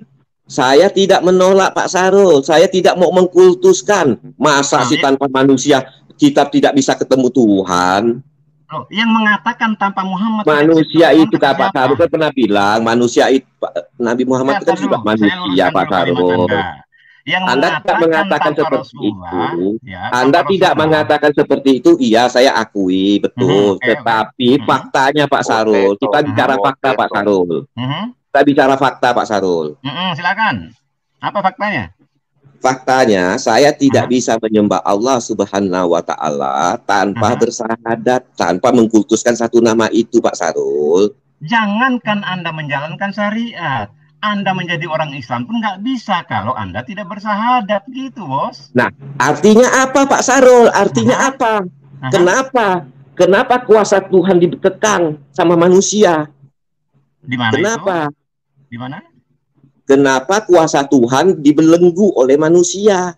Nggak, saya tanpa mau manusia itu. Nggak, biar jelas. Biar jelas, apa yang Bapak sudah jelas Pak Sarul, apapun penjelasan Pak Sarul, saya tidak bisa menolak Pak Sarul. Tetapi bagi saya, itu adalah mensejajarkan diri. Pak, diam dulu Pak. Apa definisi yang Anda dapat tentang syahadat? Apa Pak? Coba silakan. Definisinya ya, silakan Pak Sarul sendiri yang menyimak tanpa bersyahadat. Biar sama. Jadi Bapak jangan membahas sesuatu yang Bapak tidak pahami, itu maksud saya. Saya bukan membahas, saya menanya Pak Sarul. Pertama saya tanyakan di mana ayatnya Pak Sarul tidak bisa menunjukkan. Ya kan? Pak Sarul mengatakan. Pak Sarul mengatakan. Dalilnya mana? Dalil mana? Dalil ayat berapa? Dalilnya mana? Maksudnya di mana itu Bapak? Di Al-Baqarah, An-Nisa, Maryam atau di mana gitu loh supaya dibukain. Supaya bukan hanya asumsi aja. Mentang-mentang bahasa Arab terus nanti oh ini ayatnya gitu loh Bapak. Dengar nggak? Saya bilang surat Taha ayat 14. Di situ ya, saya akan bacakan Bapak biar lebih enak. Ya, baca Pak. Ya, lalu baca. Nah, gitu. Pak Sarul diam. Silakan.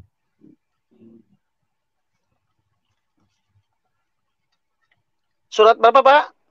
Taha ayat 14.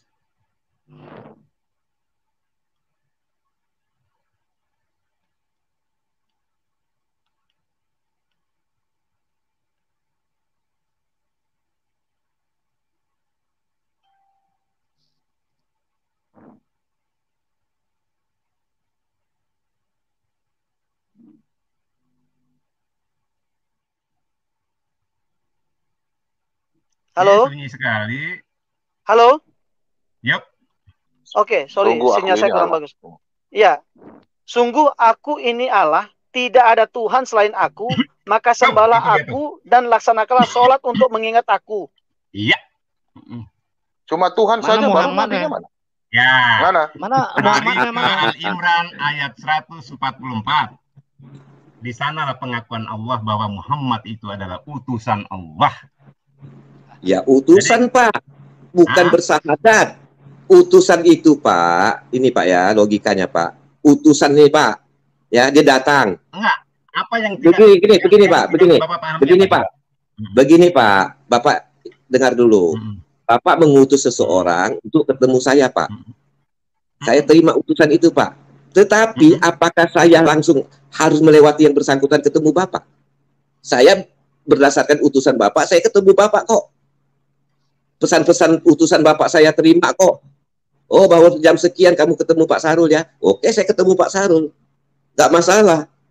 Tanpa lewat utusan itu juga, saya bisa ketemu Bapak langsung, Pak. Oke, baik. Bapak mengenal Allah dari siapa?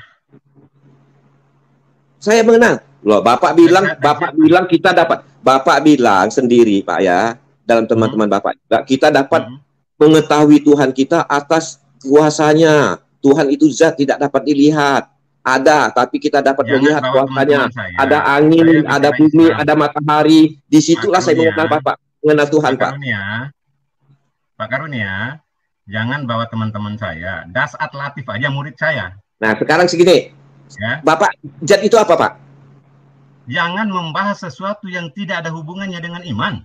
Nah, ini bukan menyangkut iman, Pak. Ini menyangkut materi sekarang yang sedang kita bahas, Pak. Nggak ada hubungannya. Ada korelasinya, Pak. Bagi Bapak tidak ada karena Bapak tidak bisa menjawab. Bapak bilang tidak ada korelasi. Mutar-mutar. Nah, sekarang menyangkut dulu masalah sahadat. Oke, silakan.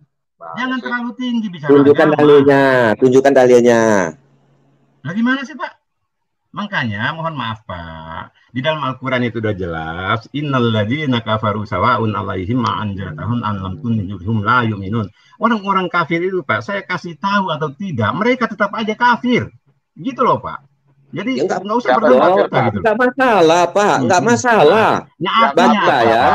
Bagi saya Bapak itu tepat, Pak. Menjelaskan kepada Bapak tidak akan beriman. Allah sudah bicara itu. Itu kan alibi Bapak, karena Bapak tidak bisa menjawab. Karena Bapak tidak bisa menjawab, maka Bapak beralibi seperti itu. Itu senjata terakhir Bapak. Kalau Bapak mengatakan saya tidak menjawab, itulah keadaan dalilnya mana? Allah innalladzina kafaru sawa'un 'alaihim a'anjartahum an dalilnya mana? Oke, Pak Bram ya. Mohon maaf kalau ada yang kurang berkenan, Pak Bram ya. Oke, Pak Bram, karena nuansa saya untuk Pak Bram tadi. Pak Sarul, mohon maaf. Berarti Pak Bram waktu mengucapkan kalimat syahadat itu bukan agama Islam, Pak ya? Pak, siapapun yang mengucapkan syahadat, kalau dia tidak sholat, dia kafir secara nyata. Baca berarti itu banyak juga dong orang-orang Islam yang tidak sholat, mereka kafir juga gitu, Bapak? Oh iya jelas, Pak. Emang gampang. Anda pun meninggalkan Islam karena nggak kuat dengan sholat. Bapak-bapak yang dengar itu, kalau nggak sholat itu kafir. Bapak selama hidup Bapak belum pernah meninggalkan sholat.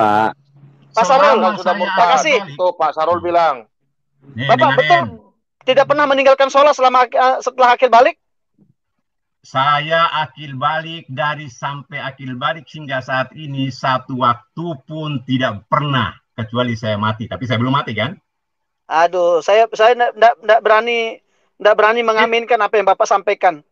Ya, Bapak apa Anda amini? Anda orang kafir nggak bisa, Pak.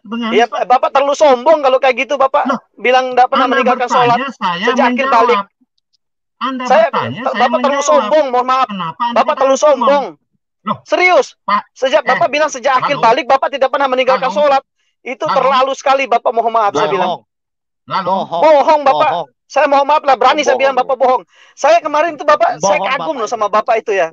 Bapak itu santun, terus Bapak itu berpendidikan. Kita percaya saja sama pembohong. Kita percaya saja sama pembohong. Anda kan masuk Kristen karena Anda mengaku saya tidak kuat melaksanakan sholat 5 waktu. Artinya apa? Siapa yang bilang begitu? Siapa yang bilang tanya begitu? Itu Pak Lalu di sampingmu itu. Tanya itu pengakuannya semalam itu. Loh, semalam kapan Bapak saya ngomong? Jadi kekafiran Anda lah menunjukkan Anda gitu loh. Bapak semalam kapan saya ngomong Bapak saya enggak kuat meninggalkan sholat? Saya menjadi orang Kristen karena pada saat saya masuk. Masya Allah Bapak ini, aduh Tuhan. Saya ambil rekamannya. Anda telah berdusta. Bapak yang berdusta. Saya enggak berani. Bapak terlalu bohong. Bapak bohong. Kalau Bapak berani sejak bilang akhir balik Bapak tidak pernah meninggalkan sholat. Lalu Pak Sarul bilang kalian kafir. Mau taruhan apa dengan saya? Anda mengaku pada kesaksian Anda, saya tidak kuat melaksanakan perintah sholat 5 waktu. Loh, Bapak saya belajar di Islam aja, Pak. Meninggalkan satu kali sholat itu 40 tahun loh amal ibadah kita tidak diterima, Bapak. Satu saja Anda meninggalkan sholat kafir. Jadi gitu, Bos. Nah, berarti begini Pak ya, sebentar. Saya lebih baik kafir ya, apa dibilang teman-teman kafir. yang ada Saya dalam bertemu dengan Tuhan. Tuhan. Pribadi Tuhan yang luar biasa, yang hidup, yang mengerti, yang peduli akan kehidupan saya gitu Bapak. Ini nggak ada urusan. Yang jelas. Ya makanya saya bersyukur Bapak saya jadi orang kafir. Ya, karena saya sudah ketemu sama Tuhan Yesus. Murtadin itu tempatnya kekal di neraka. Selesai urusannya. Ya, neraka bagi Bapak. Tapi saya percaya kalau di Pak, mau maaf, saya punya keyakinan gini Bapak. Saya mau maaf. Sekalipun saya di neraka, kalau ada Yesus di situ, neraka bisa jadi surga Bapak. Nah, mau maaf itu yang saya imani. Urusan Anda. Pada saat Anda Pak Lalu. Ini kita ambil poin malam ini Pak Lalu. Perkara Anda itu Kristen pada saat ini urusan Anda. Saya mengatakan Muslim. Pak Sarul. Pak Sarul, malam ini luar biasa Pak Sarul ya. Kita dapat poin bahwa orang yang meninggalkan sholat satu kali pun berarti menurut Pak Sarul kafir ya. Nah, dengar ya teman-teman ya yang ada di luar sana ya, dikafir-kafirkan Pak Sarul ya yang meninggalkan sholat satu kali ya. Saya kasih tahu hadisnya. Terima kasih Pak Sarul, terima kasih Pak Sarul. Terima kasih Pak Sarul. Ini bukan orang kafir ya, bukan orang beriman ya. Ini pernyataan Pak Sarul ya. Siapa sengaja meninggalkan satu waktu sholat, sungguh dia telah kafir. Barang siapa sengaja meninggalkan sholat satu kali pun sengaja meninggalkan sholat kafir Pak Sarul ya. Dengarkan teman-teman yang ada di luar sana ya. Anda sudah dikafir-kafirkan Pak Sarul. Kalau Bapak emang udah kafir Pak, nggak usah saya bahas Pak. Oke, tidak apa-apa kita dibilang kafir, makasih. Yang penting kita sudah punya Tuhan Muslim yang hidup, apa masalahnya? Yang peduli akan kehidupan kita. Nanti naik onta Pak, nanti naik kalau Singapura naik onta Pak ya, jangan naik barang orang kafir. Oke Pak Sarul, terima kasih. Mohon maaf lahir batin. Ya, naik onta Pak. Pak Lalu, Pak Bombong, Pak Kasih dan Pak Bram, Pak Manebulu. Kalau ada yang kurang berkenan, inilah komunikasi, ada tensi, ya. Semoga kita Bapak, terima kasih banyak. Yang aman dan sentosa. Amin. Amin. Baik Pak Sarul, terima kasih. Terima kasih Pak Sarul. Oke. Pak Yusuf.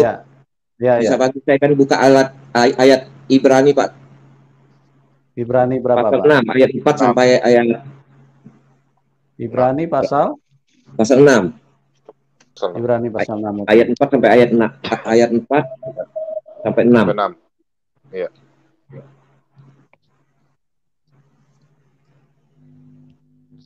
Ibrani pasal 4 pasal 6 ayat 4 sampai 6. Ya. Pasal 6, oke. Ayat 4 sampai 6. Iya. Iya. Ya, sebab mereka yang pernah diterangi hatinya, yang pernah mengecap karunia sorgawi, dan yang pernah mendapat bagian dalam Roh Kudus, dan yang mengecap firman yang baik dari Allah dan karunia-karunia dunia yang akan datang, namun yang murtad lagi tidak mungkin dibaharui sekali lagi demikian, hingga mereka bertobat sebab mereka menyalibkan lagi anak Allah bagi diri mereka dan menghinanya di muka umum. Ya. Sudah Pak? Sudah. Itu cocok dengan Pak Bram ya. Sudah kembali lagi Pak Bram ya. Iya Pak. Ya. Jadi jangan sekali-sekali kita murtad dari Tuhan Yesus Kristus. Berarti kita menyalibkan Dia untuk kedua kalinya. Wow, tapi kalau kita bertobat, menerima kembali Tuhan Yesus Kristus, malam hari ini sudah ditunjukkan 3 orang yang masuk ke room. Belum lagi yang ada di luar sana yang belum berani masuk mungkin untuk memberikan kesaksian. Luar biasa Tuhan Yesus Kristus. Malaikat bersorak-sorai. Haleluya. Pak Kasih, apalagi yang malam ini yang sudah dicap sama Pak Sarul nggak pernah yang pernah ninggalin sholat 1 kali sudah kafir, pasti nanti murtad Pak. Pasti. Amin. Karena dia sudah capa. Poinnya itu Pak. Satu kali Pak saja. Bombom kalau sudah ngomong itu langsung udah kafir. Hati ya. Berarti banyak dong orang-orang agama seberang. Begini Pak Lalu, kita kan berdiskusi, pemirsa yang menilai. Berarti kalau pemirsa, otomatis ini pemirsa yang Muslim ini juga merasa dikafirkan sama Pak Sarul, nggak boleh dong. Sekarang beliau mengatakan muridnya Ustadz Das Latif, ya kan? Sedangkan Das Latif, saya suka senang nonton dia punya ceramah. Beliau mengatakan mentang-mentang udah belajar keislaman di YouTube baru 6 bulan. sudah kafir-kafirkan orang, sudah gini bid'ah, itu kan nggak boleh. Nah sekarang Pak Sarul guru besarnya katanya ngaku guru bilang kita kafir, kan nggak boleh sebenarnya. Jadi mana yang benar? Nah itu saya kan lebih percaya kepada muridnya daripada gurunya. Mesti itu Pak Bom. Ya. Pak Bom. Lebih dewasa muridnya daripada gurunya. Itu kan pengakuan Pak Sarul ya, mesti di cross check dulu apa benar benar. Siapa tadi? Itu Bapak Das Latif, Pak. Das Latif. Itu dari kampung saya itu ya. Kampung kita ya. Benar beliau murid dari Pak Sarul ya. Oke teman-teman, kita terima dulu ini dari bekas jutawan. Selamat malam, bekas jutawan. Halo bekas jutawan, selamat malam. Bekas jutawan, selamat malam. Coba mic-nya dicopot Pak. Suaranya nggak kedengaran. Bekas jutawan bisa dengar? Bekas jutawan monitor? Oke, nggak bisa monitor. DMC Channel? Selamat malam. Malam Pak Yusuf. Malam Pak. Ya, malam semua sama kawan-kawan lain. Pak? Ya. Muslim, Kristen, Pak? Muslim, Pak. Muslim, Pak Yusuf. Oke, baik, Pak DMC. Ya, silakan Pak DMC mau sampaikan apa? Ya, saya ingin bertanya dengan Pak Bram. Boleh, Pak Bram ya? Boleh, Pak. Boleh. Pak Bram ini kayaknya satu daerah sama saya. Dari Medan, Pak ya? Iya. Kalau boleh tahu di mana Pak, di Medan ya? Oh, nggak perlu Anda tahu, nggak perlu kita bilang itu, nggak perlu. Ya. Bapak dulu awalnya non Muslim gitu. Iya Pak. Non Muslim terus masuk Islam. Iya, gara-gara menikah masuk Islam. Tahun berapa Bapak masuk Islam Pak? Tahun 2006.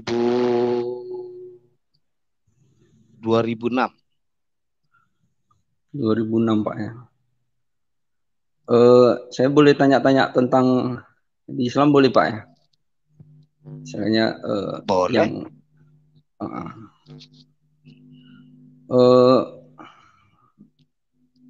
Di Islam tuh sholat asar itu berapa rakaat Pak?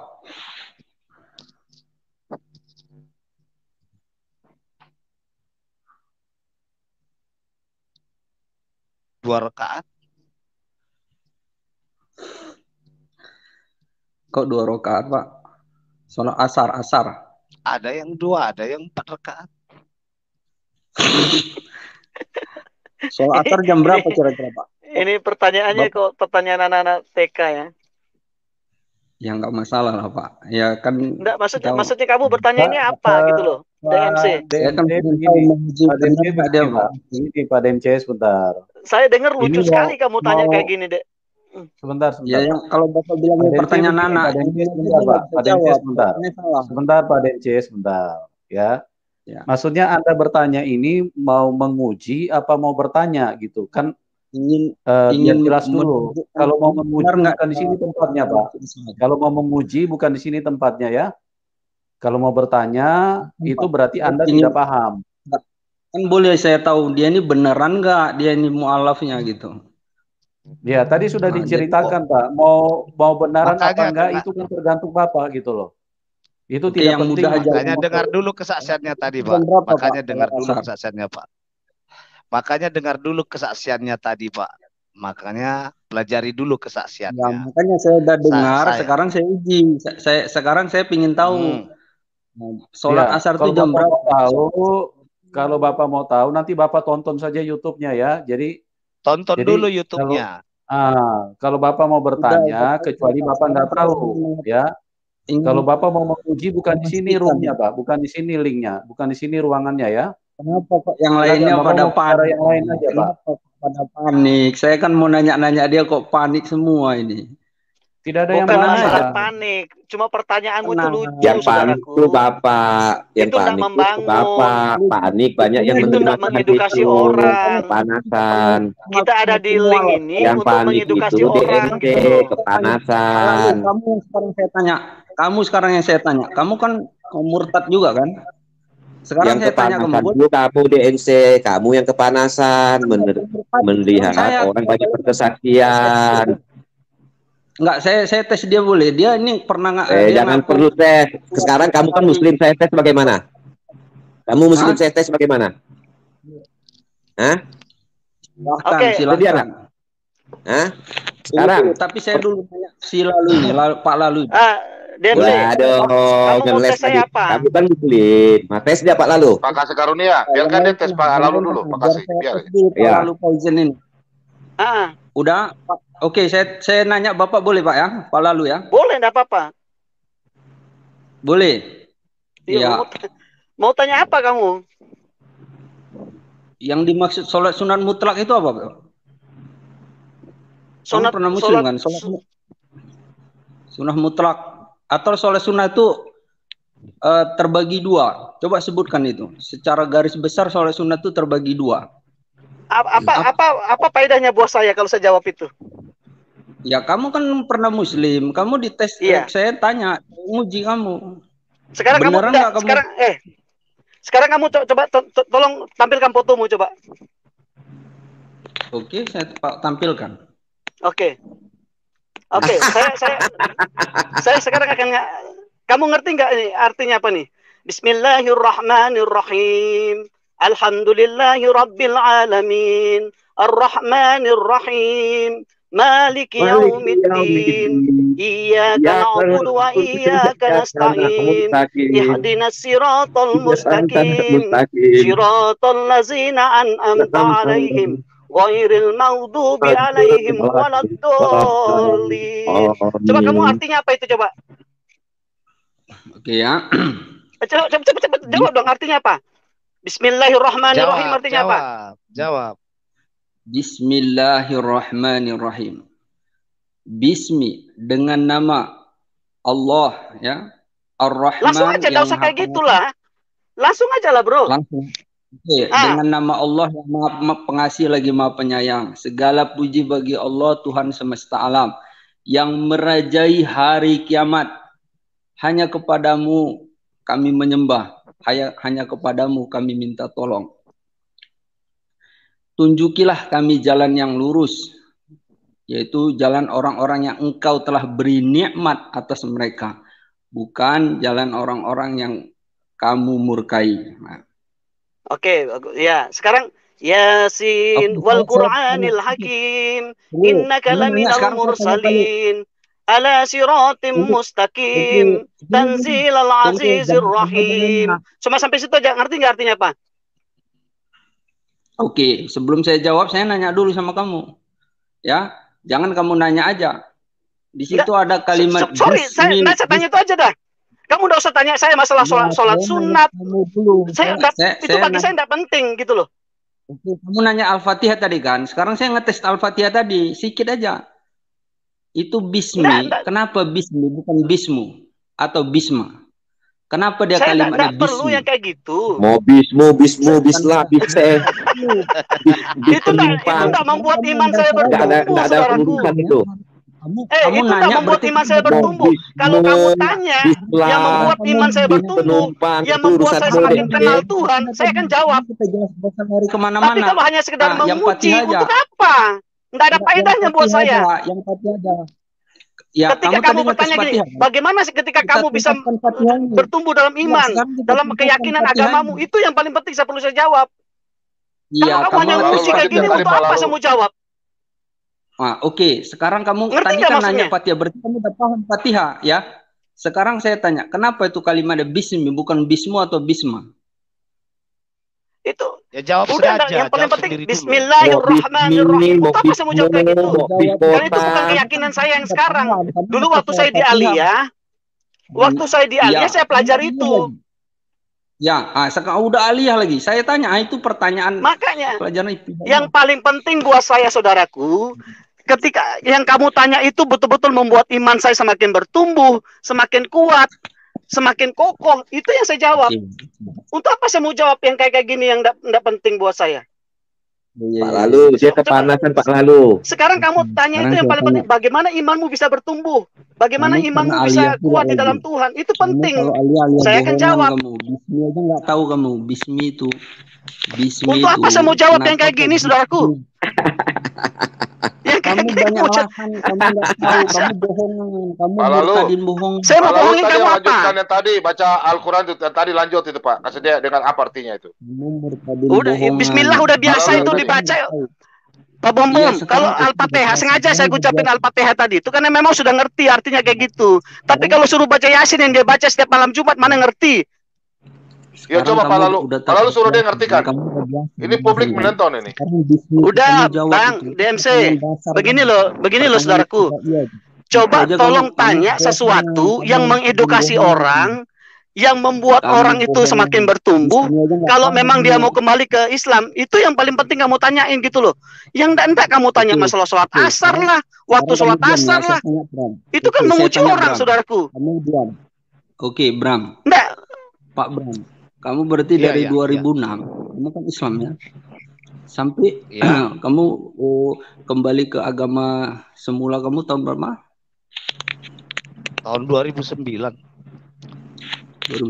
2006 sampai 2009 ya? Iya. 2009. Oke. Selama kamu masuk Islam, kamu menjalankan syariat Islam nggak? Menjalankan apa yang disyariatkan di dalam Islam? Sama sekali tidak ya? Sama sekali tidak. Jadi saya bisa tahu jawabannya kan? Berarti sama sekali kamu sekalipun nggak pernah ya? Iya. Pernah sholat nggak? Tidak pernah. Kamu kalau berhubungan badan, kamu setelah itu mandi wajib nggak? Tidak perlu, bagi saya itu tidak perlu, karena itu bukan keselamatan. Menurut saya bukan syarat-syarat keselamatan. Kalau istri 4 berhubungan bagaimana Pak DMC? Bacanya bagaimana? Tenang, Pak Bram dulu, tenang. Nanti itu Bapak nanti dapat istri 4 itu bagaimana baca doanya? Dulu, saya nanya Pak. Kalau di Pak, kalau saya mau maaf dulu sebentar. Kamu bukan bertanya. Saya di jalan. Saya udah mau sampai rumah dari sinyal. Saya mau maaf ya. Saya menyimak ya. Saya keluar dari room ya. Ya, oke Pak. Lalu. Ya, DMC, minal aidin wal faizin, saudaraku. Maaf lahir batin. Ya, sama-sama. Ya, oke. Kalau di mandi wajib itu Pak, di dalam Islam ya, itu ukuran suci kita. Kalau kita nggak mandi wajib, berarti kita dalam keadaan hadas besar. Artinya kita dalam keadaan kotor.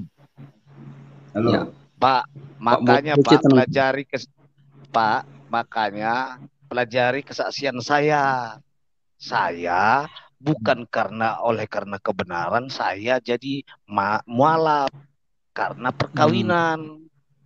Bukan karena mengetahui kebenaran saya jadi mualaf, paham? Setelah saya mualaf, saya dirubah oleh Roh Kudus karena saya pergi ke internet, baca-baca, dengar-dengar ajaran-ajaran Islam dan ajaran Kristen, saya membandingkannya. Di situ baru saya dapat kebenaran, sehingga saya masuk Kristen balik lagi Pak. Makanya pelajari kesaksian tadi. Saya jadi mualaf karena perkawinan, bukan karena tahu kebenaran, bukan. Iya. Jadi memang Pak DMC, Pak, saya mau bertanya nih Pak. Apakah kalau mandi pakai air itu bisa menyucikan seseorang Pak? Ya, dia suci ini kan secara zahir ya. Artinya secara zahirnya ini secara yang nampak. Jadi di dalam Islam ya, bahwa ada yang dikatakan berhadas kecil, ada berhadas besar ya. Jadi artinya secara zahirnya. Pengertian sebentar Pak, sebentar. Pengertian najis itu seperti apa Pak? Terus pengertian suci itu seperti apa Pak? Ya, najis itu ya sesuatu yang dinajiskan, artinya bahwa apabila itu tersentuh ya oleh tubuh kita, maka itu wajib disucikan. Jadi ya, najis maksudnya seperti apa Pak? Yang contoh konkretnya seperti apa? Kalau apakah berhubungan badan suami istri itu najis? Ya, artinya dia kalau berhubungan badan ya, artinya dia hadas besar Pak, bukan najis, hadas besar. Kita tuh dalam keadaan hadas besar ya. Kalau dia najis, artinya kita itu dalam keadaan tidak suci ya. Tidak berarti suci sama dengan najis ya Pak ya? Tidak, najis itu benda, najis bendanya. Pak, seperti ini Pak. Tidak suci dulu. Dalam standar siapa? Tidak suci dalam standar siapa, Pak? Standarnya siapa? Standarnya manusia atau standarnya Tuhan? Jadi kalau najis itu bendanya ya. Bendanya itu yang, jadi gini, najis itu sesuatu yang kotor. Tetapi yang kotor belum tentu najis. Contoh benda yang najis itu misalnya air kencing ya, kalau dia terpercik ke kita itu najis ya. Kemudian berak ya, tai itu najis ya. Nah, jadi kalau najis itu bendanya banyak ya, selain tai. Kemudian pengertian najis itu apa Pak? Dosa apa gitu loh. Bisa dia dikatakan najis itu apa? Dosa atau apa gitu? Tidak dosa Pak, benda yang kotor ya, sehingga kalau kita terpercik dengannya ya, atau terkena dengannya, misalnya kayak kita celana kita kena tai ya, berarti celana kita itu bernajis, maka itu harus disucikan, dibersihkan, dicuci. Ya, begitu juga kalau terpercik air kencing celana kita. Artinya begini Pak, sebentar, kita kan di dalam diskusi ini mengedukasi penonton ya. Tadi Bapak bilang kalau najis itu bukan dosa ya Pak? Bukan dosa Pak, pendosa. Ya, kalau bukan dosa, apa perlunya disucikan Pak? Apa perlunya disucikan? Contohnya gini lah Pak ya. Bapak, celana Bapak kena tai. Apakah perlu celana Bapak itu dibersihkan dari tainya? Oh, kalau dibersihkan iya, dicuci iya, ya, tapi kalau disucikan wajib. Tidak tepat Pak menggunakan kata disucikan. Suci itu dikaitkan dengan dosa Pak. Gitu. Hati-hati. Ya, kalau celana kita ya, artinya kalau dia kena tai itu berarti celana kita itu tidak suci, artinya tidak bersih, sehingga tidak bisa. Bukan tidak suci Pak, itu celana atau jangankan kena maaf ya, jangankan kena tai, kita pakai saja keringat saja itu sudah kotor, perlu dibersihkan, bukan perlu disucikan Pak. Kalau suci itu berhubungan dengan dosa, itu Pak. Jadi kita memberikan keterangan ini paling tidak mengedukasi orang Pak.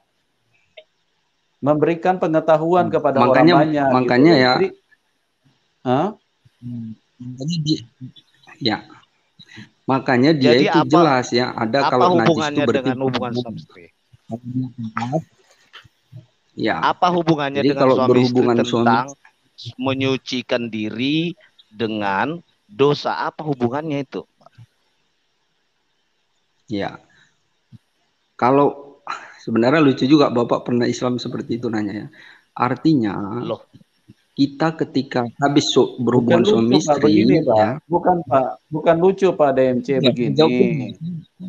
Karena kita melihat, sebentar Pak, saya jelaskan dulu supaya kita punya pembicaraan ini bisa mengedukasi penonton, ya. bukan lucu, Pak. Sebetulnya dari penjelasan Bapak itu yang terlihat lucu.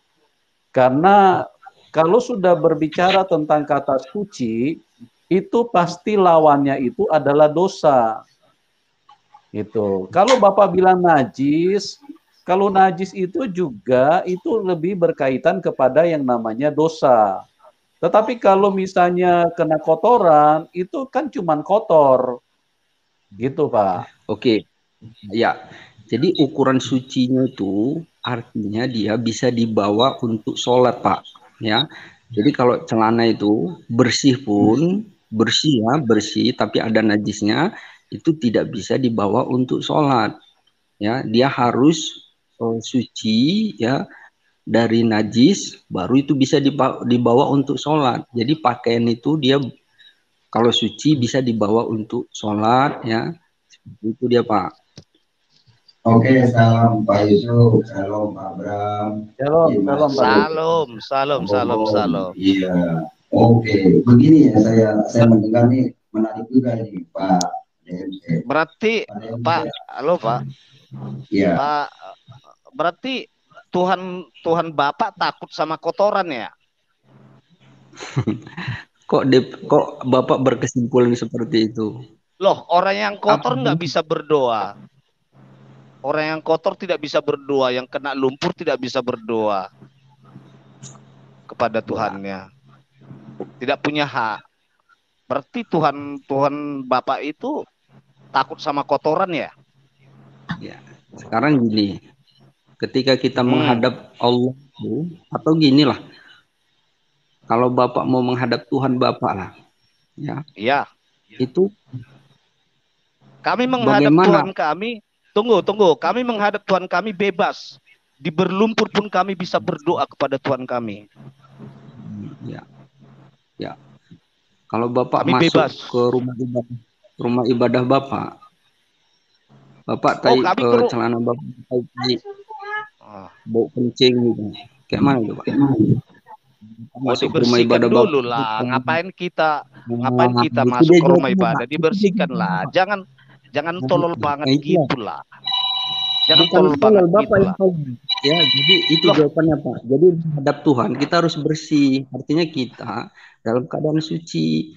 Jadi ada aturannya. Jadi Tuhan itu juga ya untuk menghadapnya ada aturan-aturannya, ada syariatnya. Jadi kayak gitulah yang kayak Bapak bilang. Gimana kita tuh celana betai-tai kita menghadap Tuhan, ya. Celana kena kencing menghadap Tuhan. Makanya kita ukuran pakaian kita tuh suci dari najis-najis tadi, dari kena kotoran tai, tadi kan dan Bapak bilang, tunggu dulu, tadi kan Bapak bilang tentang hubungan suami istri harus disucikan. Ini berhubungan, kata Pak Manubulu tadi, ini berhubungan kalau mengenai kesucian ini sudah berhubungan dengan Tuhan. Tadi Bapak bilang disucikan dengan mandi dulu, mandi wajib, mandi apalah itu katanya. Padahal tidak mandi wajib pun kita juga wajib mandi setiap hari, Pak. Bukan karena mandi itu kita jadi disucikan roh kita. Itu menurut saya, pemahaman saya. Nah, ini Bapak definisinya udah nyampur-nyampur kaitan nyampur-nyampur. Bapak yang mencampurkan, secara lahiria, ritual-ritual lahiria menjadi ritual rohania, kepercayaan roh yang secara roh. Kalau mandi, kalau kita bersih badan kita, Tuhan melihat hanya, kalau Tuhan kami Pak bukan melihat hanya badan bersih, Tuhan kami melihat ke hati, Pak. Itu yang paling penting. Dan hukum di kekristenan itu hukum moral yang paling penting, bukan hukum lahiriah. Paham Bapak? Jadi gini Pak ya, sebenarnya Bapak saya jelasin lucu juga, Bapak pernah Islamnya. Bapak jadi, yang lucu. Dengar dulu. Kalau kita baru berhubungan, bukan bernajis Pak namanya, tapi berhadas besar. Berhadas besar. Hadas besar itu. Oke Pak Bram, saya izinkan saya untuk berdiskusi dengan DMC. Pak Bram izinkan, boleh nggak Pak Bram? Ini kayaknya agak alot ini. Ya, saya kan dari Islam, saya akan memberikan pencerahan kepada DMC. Gitu. Iya, silakan Pak, silakan Pak, silakan Pak. Terima kasih Pak Bram. Pak DMC, begini, saya mau kasih saran aja sama Anda. Jadi kalau Anda menceritakan tentang najis, tentang hadas, Anda mesti paham definisinya dulu, supaya ketika ditanya orang bisa menjelaskan karena paham definisi. Apa itu definisi? Pengertian hadas, pengertian najis itu harus Anda paham supaya Anda tidak keteter kalau ditanya tidak muter-muter gitu. Begini, kalau misalkan maaf nih, tai ini kotor, najis, kemudian air kencing najis, sementara barang-barang itu ada di perut Anda, berarti Anda orang najis kalau begitu. Pada saya ya, mesti sadar itu. Darah ada di Anda, tai ada di Anda, kencing ada di Anda. Kalau itu disebut barang najis, menghalangi penyembahan kepada Tuhan, berarti Anda orang najis. Ketika orang najis itu tidak akan bisa bertemu Tuhan, karena Tuhan Maha Kudus, Maha Suci. Oleh karena itu, surat Asy-Syu'ara ayat 89 berkata, "Illa man atallaha biqalbin salim." Kecuali orang yang hatinya bersih yang bisa menghadap kepada Allah. Jadi bukan masalah tai, maaf, bukan masalah hadas besar kecil. Jadi yang bisa ketemu Allah itu yang hatinya bersih. Makanya di dalam kekristenan yang diutamakan adalah bersih hatinya. Sebagaimana dikatakan Matius 5 ayat 8. Berbahagialah orang yang suci hatinya karena akan melihat Tuhan. Begitu. Makanya kalau Anda ada iri hati, benci, nggak bakal ketemu Tuhan sampai kiamat, sampai di neraka nggak bakal ketemu Tuhan.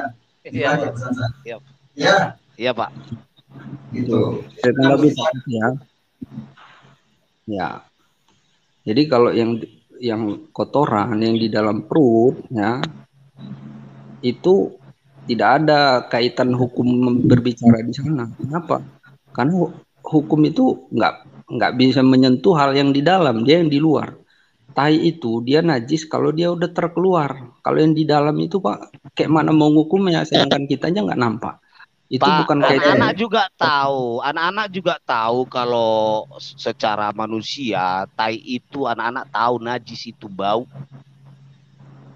Jadi apa hubungannya dengan tentang ketuhanan itunya sekarang yang dipermasalahkan? Sebenarnya pertanyaan Bapak itu ya menunjukkan Bapak itu kualitasnya ya gini aja Pak ya kaitan. Bapak Tuhan kualitas pada MC ini yang tidak bisa berargumen, kualitas pada MC ini yang kurang ilmu tentang itu, makanya bingung Anda kualitasnya itu pengalamannya belum jauh, makanya pengajaran itu jangan kata orang Arab, Anda harus mengerti sendiri apa yang ilmu yang Anda miliki itu Anda harus mengerti, begitu ya. Makanya kalau tidak diajarkan oleh gurunya Anda beku di sini nggak bisa ngomong, ditanya Pak Bram nggak bisa ngomong. Karena Anda itu ilmunya ilmu kata Ustaz. Jelas ya? Pertanyaan dia data yang dihubungkannya Z, yang ditanya A gitu. Sekarang gini Pak, Bapak pertanyaan Bapak. Definisi najis itu apa? Apa najis? Najis itu apa? Definisi najis itu apa? Najis itu sesuatu yang kotor Pak, yang kotor. Sesuatu yang kotor. Sehingga apabila dia sesuatu yang kotor di dalam fikih, apabila dia menyentuh akannya ya maka wajib disucikan. Di dalam pikiran. Dalilnya. Tunjukkan dalilnya dulu. Tunjukkan dalilnya. Iya. Iya. Jadi jangan asumsi di sini. Supaya jelas ya, penonton teredukasi. Tunjukkan dalilnya, hadisnya, seperti apa? Ya, jadi gini ya, dia najis, dia kotor yang menjadi sebab terhalangnya seseorang untuk beribadah kepada Allah, ya. Dan dia adalah sesuatu yang kotoran yang jijik. Artinya dia hubungannya untuk beribadah pada Allah. Seperti itu dia Pak. Oke, apakah kotoran itu darah, tai, air kencing, apakah menghalangi penyembahan kepada Tuhan? Ya, artinya kita kalau ada najis ya harus wajib disucikan, ya. Wajib disucikan dahulu, baru kita menghadap Allah Subhanahu wa taala. Iya, maka definisi najis itu apa dulu? Definisi najis itu apa dulu? Supaya jelas nih. Supaya jelas. Kotor. Ya, sesuatu yang kotor secara syariat sehingga terhalang dari beribadah kepada Allah Subhanahu wa taala. Seperti itu. Iya, makanya definisi najis itu harus jelas dulu biar penonton itu mendengar. Najis itu bentuknya seperti ini. Berarti orang bisa menghindari gitu. Jangan bilang najis tapi tidak paham definisi najis gitu loh. Jadi gini, najis itu bukan sesuatu yang harus dihindari karena itu sesuatu yang selalu bersentuhan dengan kita. Tetapi kita harus tahu benda itu najis. Sehingga kalau dia terkena akannya, kita harus sucikan. Kita harus mensucikan dari najis itu, seperti itu dia. Oke. Jadi memang kita bersentuhan. Mensucikan dengan air atau dengan lumpur itu standar siapa? Standar Allah kah? Atau standar agama? Ya. Sekarang gini. Standar Allah itu Allah itu menjelaskan, ya. Dia kan punya nabi kan. Jadi nabi yang untuk mengajarkan umat. Nah, maka dalam hal-hal yang udah remeh, yang udah rinci ini, maka kita harus mengikuti tuntunan utusannya. Ya, jadi itu bagaimana apa-apa yang di syariat di hadis disebutkan, itulah yang kita ikuti. Jadi kita mengikuti hadis. Ya, karena ini sudah menyangkut yang detail. Ya, jadi ini tidak terdapat di Al-Qur'an. Di Al-Qur'an dia secara global aja. Ya ayyuhalladzina amanu idza qumtum ila shalah faghsilu wujuhakum wa aydiyakum ilal marafiq. Penjelasan masalah air, suci, hal yang makruh itu sudah menjurus. Itu baru penjelasan detailnya dari utusannya. Siapa dia? Rasulullah Muhammad sallallahu alaihi wasallam. Jadi beginilah, kalau jangan sampai yang tidak ada hubungannya dengan Muhammad jangan dikaitkan dengan Muhammad. Yang tidak ada kaitannya dengan agama jangan dikaitkan dengan agama. Yang tidak ada hubungannya dengan Tuhan jangan dikaitkan dengan Tuhan. Jadi nggak ada kaitan. Bapak pernah baca surah Al-Maidah? Ya ayyuhalladzina amanu idza qumtum ilas shalah faghsilu wujuhakum wa aydiyakum. Coba itu artinya apa, Pak? Bapak supaya tahu, coba terjemahkan itu dulu. Supaya Bapak bisa. Jadi gini, faghsilu maka ya ayyuhalladzina amanu idza qumtum ilas shalah. Apa itu artinya? Idza qumtum ilas shalah. Apa artinya itu? Hai orang-orang yang beriman, ketika kamu mau sholat harus dicuci mukamu, kan gitu. Terus? Benar kan? Itu yang ya terus? itu cuci muka itu kias, paham nggak kias? Simbol. Kok kias? Wujuh itu artinya apa? Wujuh itu artinya apa? Wujuh. Faghsilu apa? Igsilu. Wajahmu. Wajah. Wujuh hukum itu bahasa Arab. Jadi itu wajah. Kias itu kan kalimatnya wajah. Ya. Iya. Wujuh itu mufrad atau wajah. Wajah itu muka. Bentuk mufrad apa musanna itu mufrad? Wujuh itu wujuh. Nggak usah putar-putar di situ. Anda sendiri sudah bingung mengertikan wujuh hukum tuh. Jadi Anda ini kenapa bikin bingung sendiri? Bukan wajah bingung, Bapak. Dia wajah tahu itu kan? Muka. Wujuh hukum itu muka. Pak Arsilo maka dicucilah mukamu. Wujuh muka, Pak. Nggak iya wajah. Wajah itu banget, bahasa Sundanya mah banget, nyawa banget.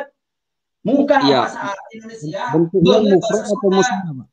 Bentuknya mufrad sehingga artikan wujuh itu muka. Bentuknya mufrad apa musanna dia? Jangan nyebut mufrad, Anda nggak ngerti mufrad. Nggak paham mufrad, apa itu kata mufrad. Nah, Bapak jawab aja. Sok tahu. Jadi saya tes. Bapak kan sok tahu tentang ayat ini. Maka saya tes agak detail. Ya, wujuh itu bentuknya apa tuh kalimatnya? Aduh, mufrad Anda itu orang Indonesia tapi Arab-Araban, jadi susah ngomong dengan orang yang diserupakan. Makanya jangan pakai Arab, biar paham. Ya. Bentuknya mufrad atau musanna. bentuknya mufrad apa musanna supaya jelas Pak. Jadi penjelasan apa yang berkaitan dunia publik itu nggak butuh itu ya, karena Bapak nggak, Bapak itu jawab aja. Kalau Bapak kan diakui orang ini ulama ya kan, orang ini semua ulama, masa saya nanya wujuh aja Bapak nggak tahu? Saya tahu, cuman itu kan tidak perlu dijawab di sini karena itu adalah bagi orang yang bodoh ya, bagi orang yang bodoh yang mau dibodoh-bodohi sama orang Arab, paham? Jawab aja, wujuh itu mufrad apa musanna bentuknya? Nggak perlu itu, nggak penting. Yang untuk apa? Kalau dijawab juga untuk apa? Manfaatnya apa? Kita berbicara di sini yang mengedukasi masyarakat yang tahu, kalau nggak tahu, jangan muter-muter ya. Bapak nggak tahu, bilang aja nggak tahu. Bilang aja nggak tahu, jadi jelas. Nah, tahu nggak itu wujuh itu mufrad apa musanna itu? Nggak perlu dijawab, saya paham. Perlu, kamu paham. Kamu tuh tahu, kamu tuh dianggap orang ini ulama. Sekarang saya nanya wujuh aja kamu kepayahan. Wujuh itu bentuknya mufrad apa musanna? Nggak usah itu, yang penting jangan muter-muter. Wujuh itu wajah banget. Maksud Pak Aceh mau dites ini, Pak Aceh. Pak Aceh mau dites, Pak Aceh. Suaranya kurang jelas, kasih kuat sedikit. Iya, wajah artinya wujuh.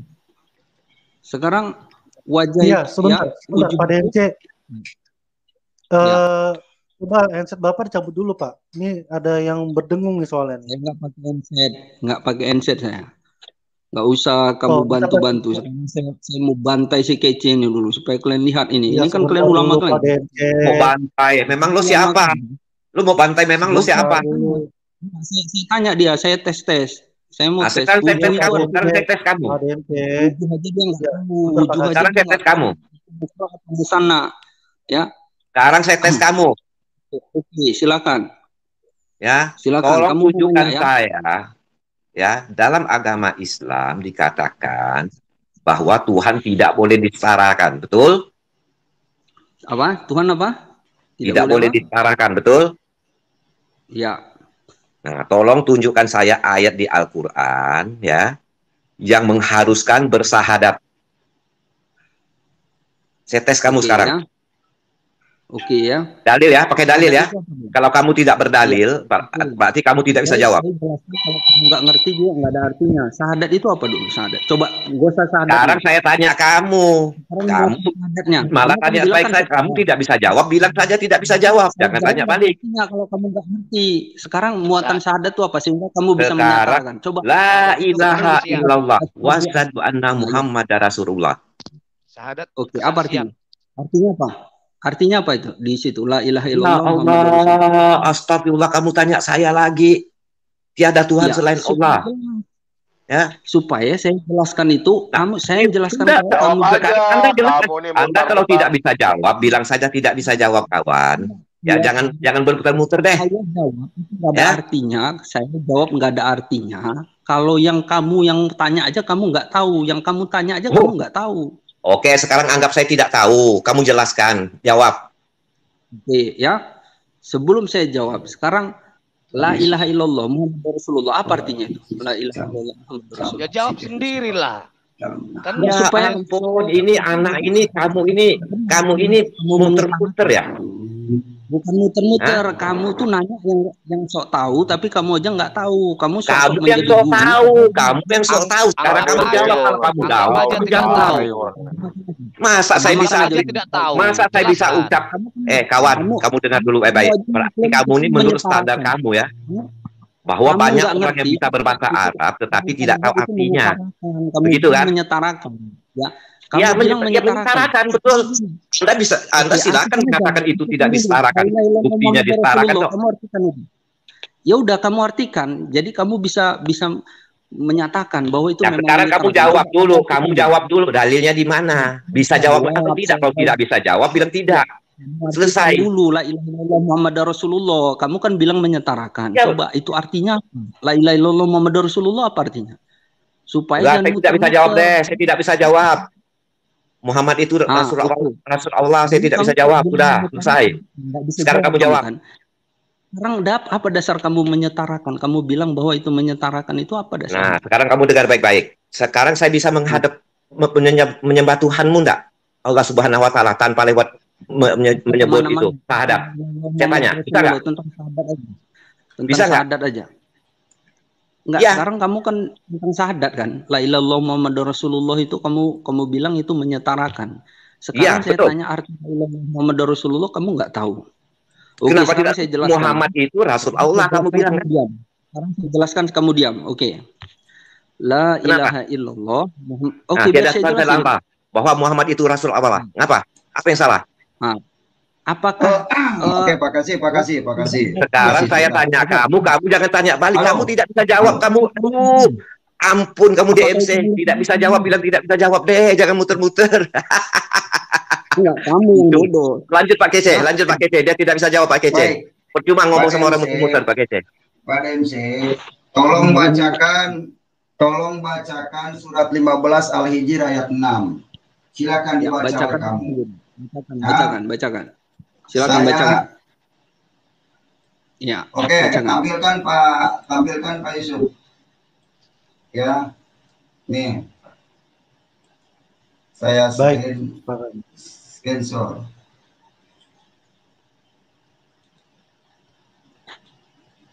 Tolong baca ini, saya tampilkan. Saya mau silakan ayat 6.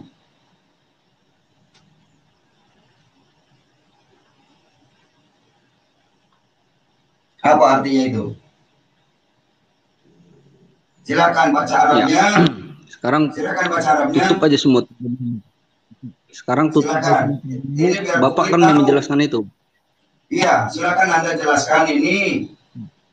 Maksudnya apa? Supaya publik tahu, penonton itu tahu. Begitu. Bapak aja jelaskan. Bapak kan mau ayat ini mau jelaskan. Nanti baru saya bantah. Enggak, katanya Anda orang pintar.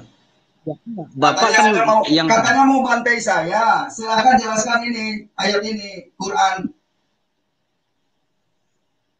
Ini namanya ini namanya bodoh pura-pura pintar. Iya, maka saya ingin tahu. Saya uji ilmunya. Bodoh tapi pura-pura pintar. Iya. Kura-kura dalam perahu.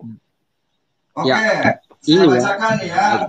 Wa qalu ya ayyuhalladzina nuzila alaihi dzikru innaka lamajnun. Paham enggak? Dan mereka berkata, wahai orang-orang yang kepadanya diturunkan Al-Qur'an, sesungguhnya engkau Muhammad benar-benar orang gila. Itu kata Allah atau kata siapa? Katanya kamu bilang Al-Quran ini firman Allah. Berarti ini siapa yang ngomong? Kata Allah, Muhammad dibilang gila. Oke. Ini ayatnya Allah yang berkata ya. Ya, secara dalilnya karena ini adalah Al-Quran, Allah yang berkata. Allah berkata di sini ya, menceritakan tentang mereka, dan mereka berkata. Siapa mereka itu? Mereka yang orang-orang diturunkan Al-Quran atasnya ya. Jadi Al-Quran ini melalui Rasulullah diturunkan kepada siapa? Ya, diturunkan kepada siapa? Ya. Ya, mana saya tahu tidak ada penjelasannya. Tidak ada penjelasan, tidak ada. Bin Abdullah tidak ada di sini, di Al-Quran tidak ada Muhammad bin Abdullah, tidak ada. Orang-orang kafir Quraisy ya. Iya. Ya, diturunkan kepada orang kafir Quraisy yang ada di Mekah. Jadi orang kafir Quraisy itu yang mengatakan, ya. Jadi bukan perkataan Allah. Makanya ini mereka ini adalah kafir Quraisy berkata. Nah, ya, wahai orang. Nah. Berarti Al-Quran itu tidak murni perkataan Allah. Nah, inilah logika bodoh kamu ya. Jadi kalau dia itu kan gini, kamu menceritakan perkataan anakmu. Udah, ini udah ilmunya udah ketahuan. Bukan perkataan Allah itu. Coba baca dulu. Coba baca di surat Al-Haqqah 40 dulu. Coba baca dulu itu. Surat Al-Haqqah 40. Ya, kamu aja baca. Itu Al-Quran. Kamu baca coba. Al-Quran itu benar-benar Al-Quran itu benar-benar wahyu Rasul yang mulia, bukan perkataan Tuhan. Iya. Al-Haqqah ayat berapa? Saya buka ayatnya. Ayat 40. Perkataan Muhammad ya. Oh iya. Ada sisipan ayat palsu di situ, sisipan ayat palsu dibuat. Al-Haq.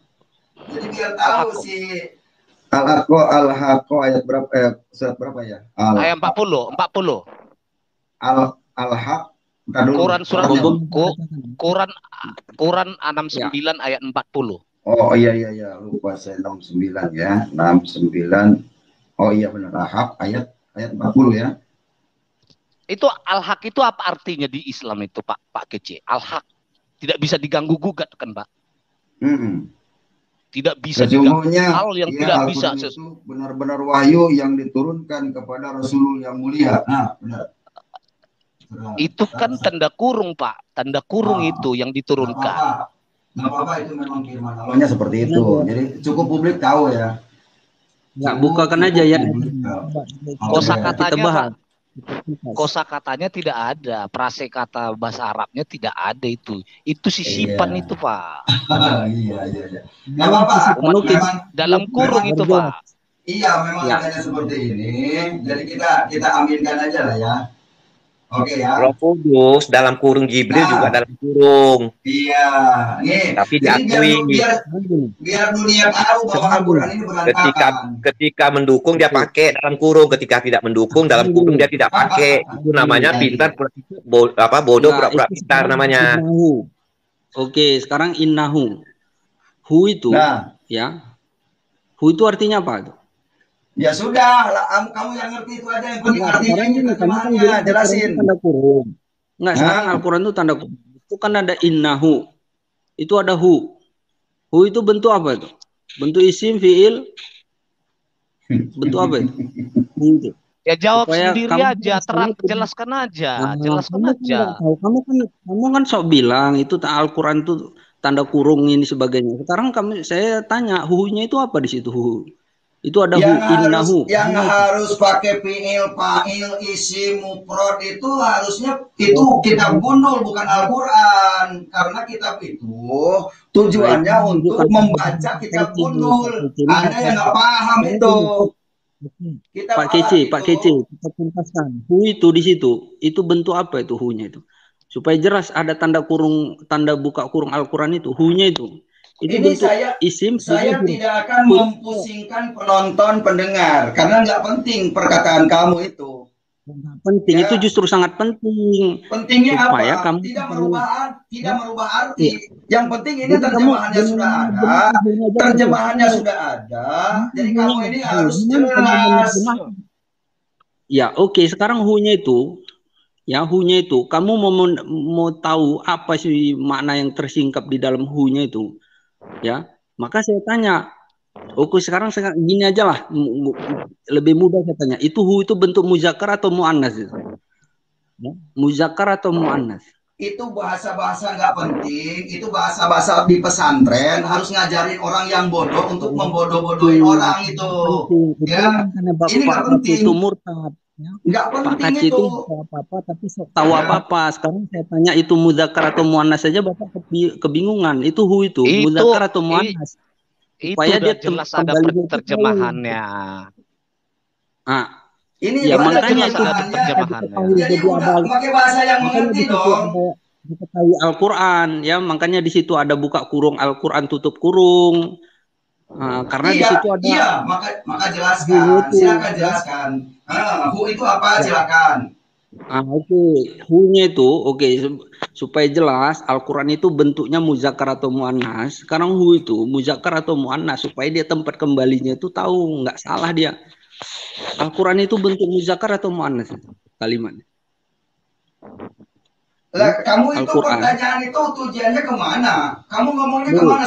Suruh menjelaskan ayat ini kok malah muter-muter. Tentang ayat ini supaya jelas ayat ini, ya supaya jangan ngarang-ngarang. Kalau ke ayat Alkitab kalian kan enggak. Ya udah jelaskan aja dulu. Nanti kami jelaskan aja. Tak bisa jawab muter-muter. Tak bisa jawab muter-muter. Nah, ini nggak Al-Quran ini Pak Kecil pernah diarap. Malu-maluin Pak Kecil pernah diarap. Ini harus ada kalimat dalam kurung. Ngapain harus Pak Departemen Agama bikin kalimat dalam kurung? Ngapain? Bagus langsung aja, nggak perlu pakai dalam kurung. Langsung aja. Itu makanya ada hu tadi, hu itu menjelaskannya, hu itu. Sekarang saya tanya hu aja Bapak. DMC, Roh Kudus dalam Al-Quran. Jangan kasih dalam kurung deh, itu Jibril. Ya. Kabur. Mana dia? Naikkan lagi.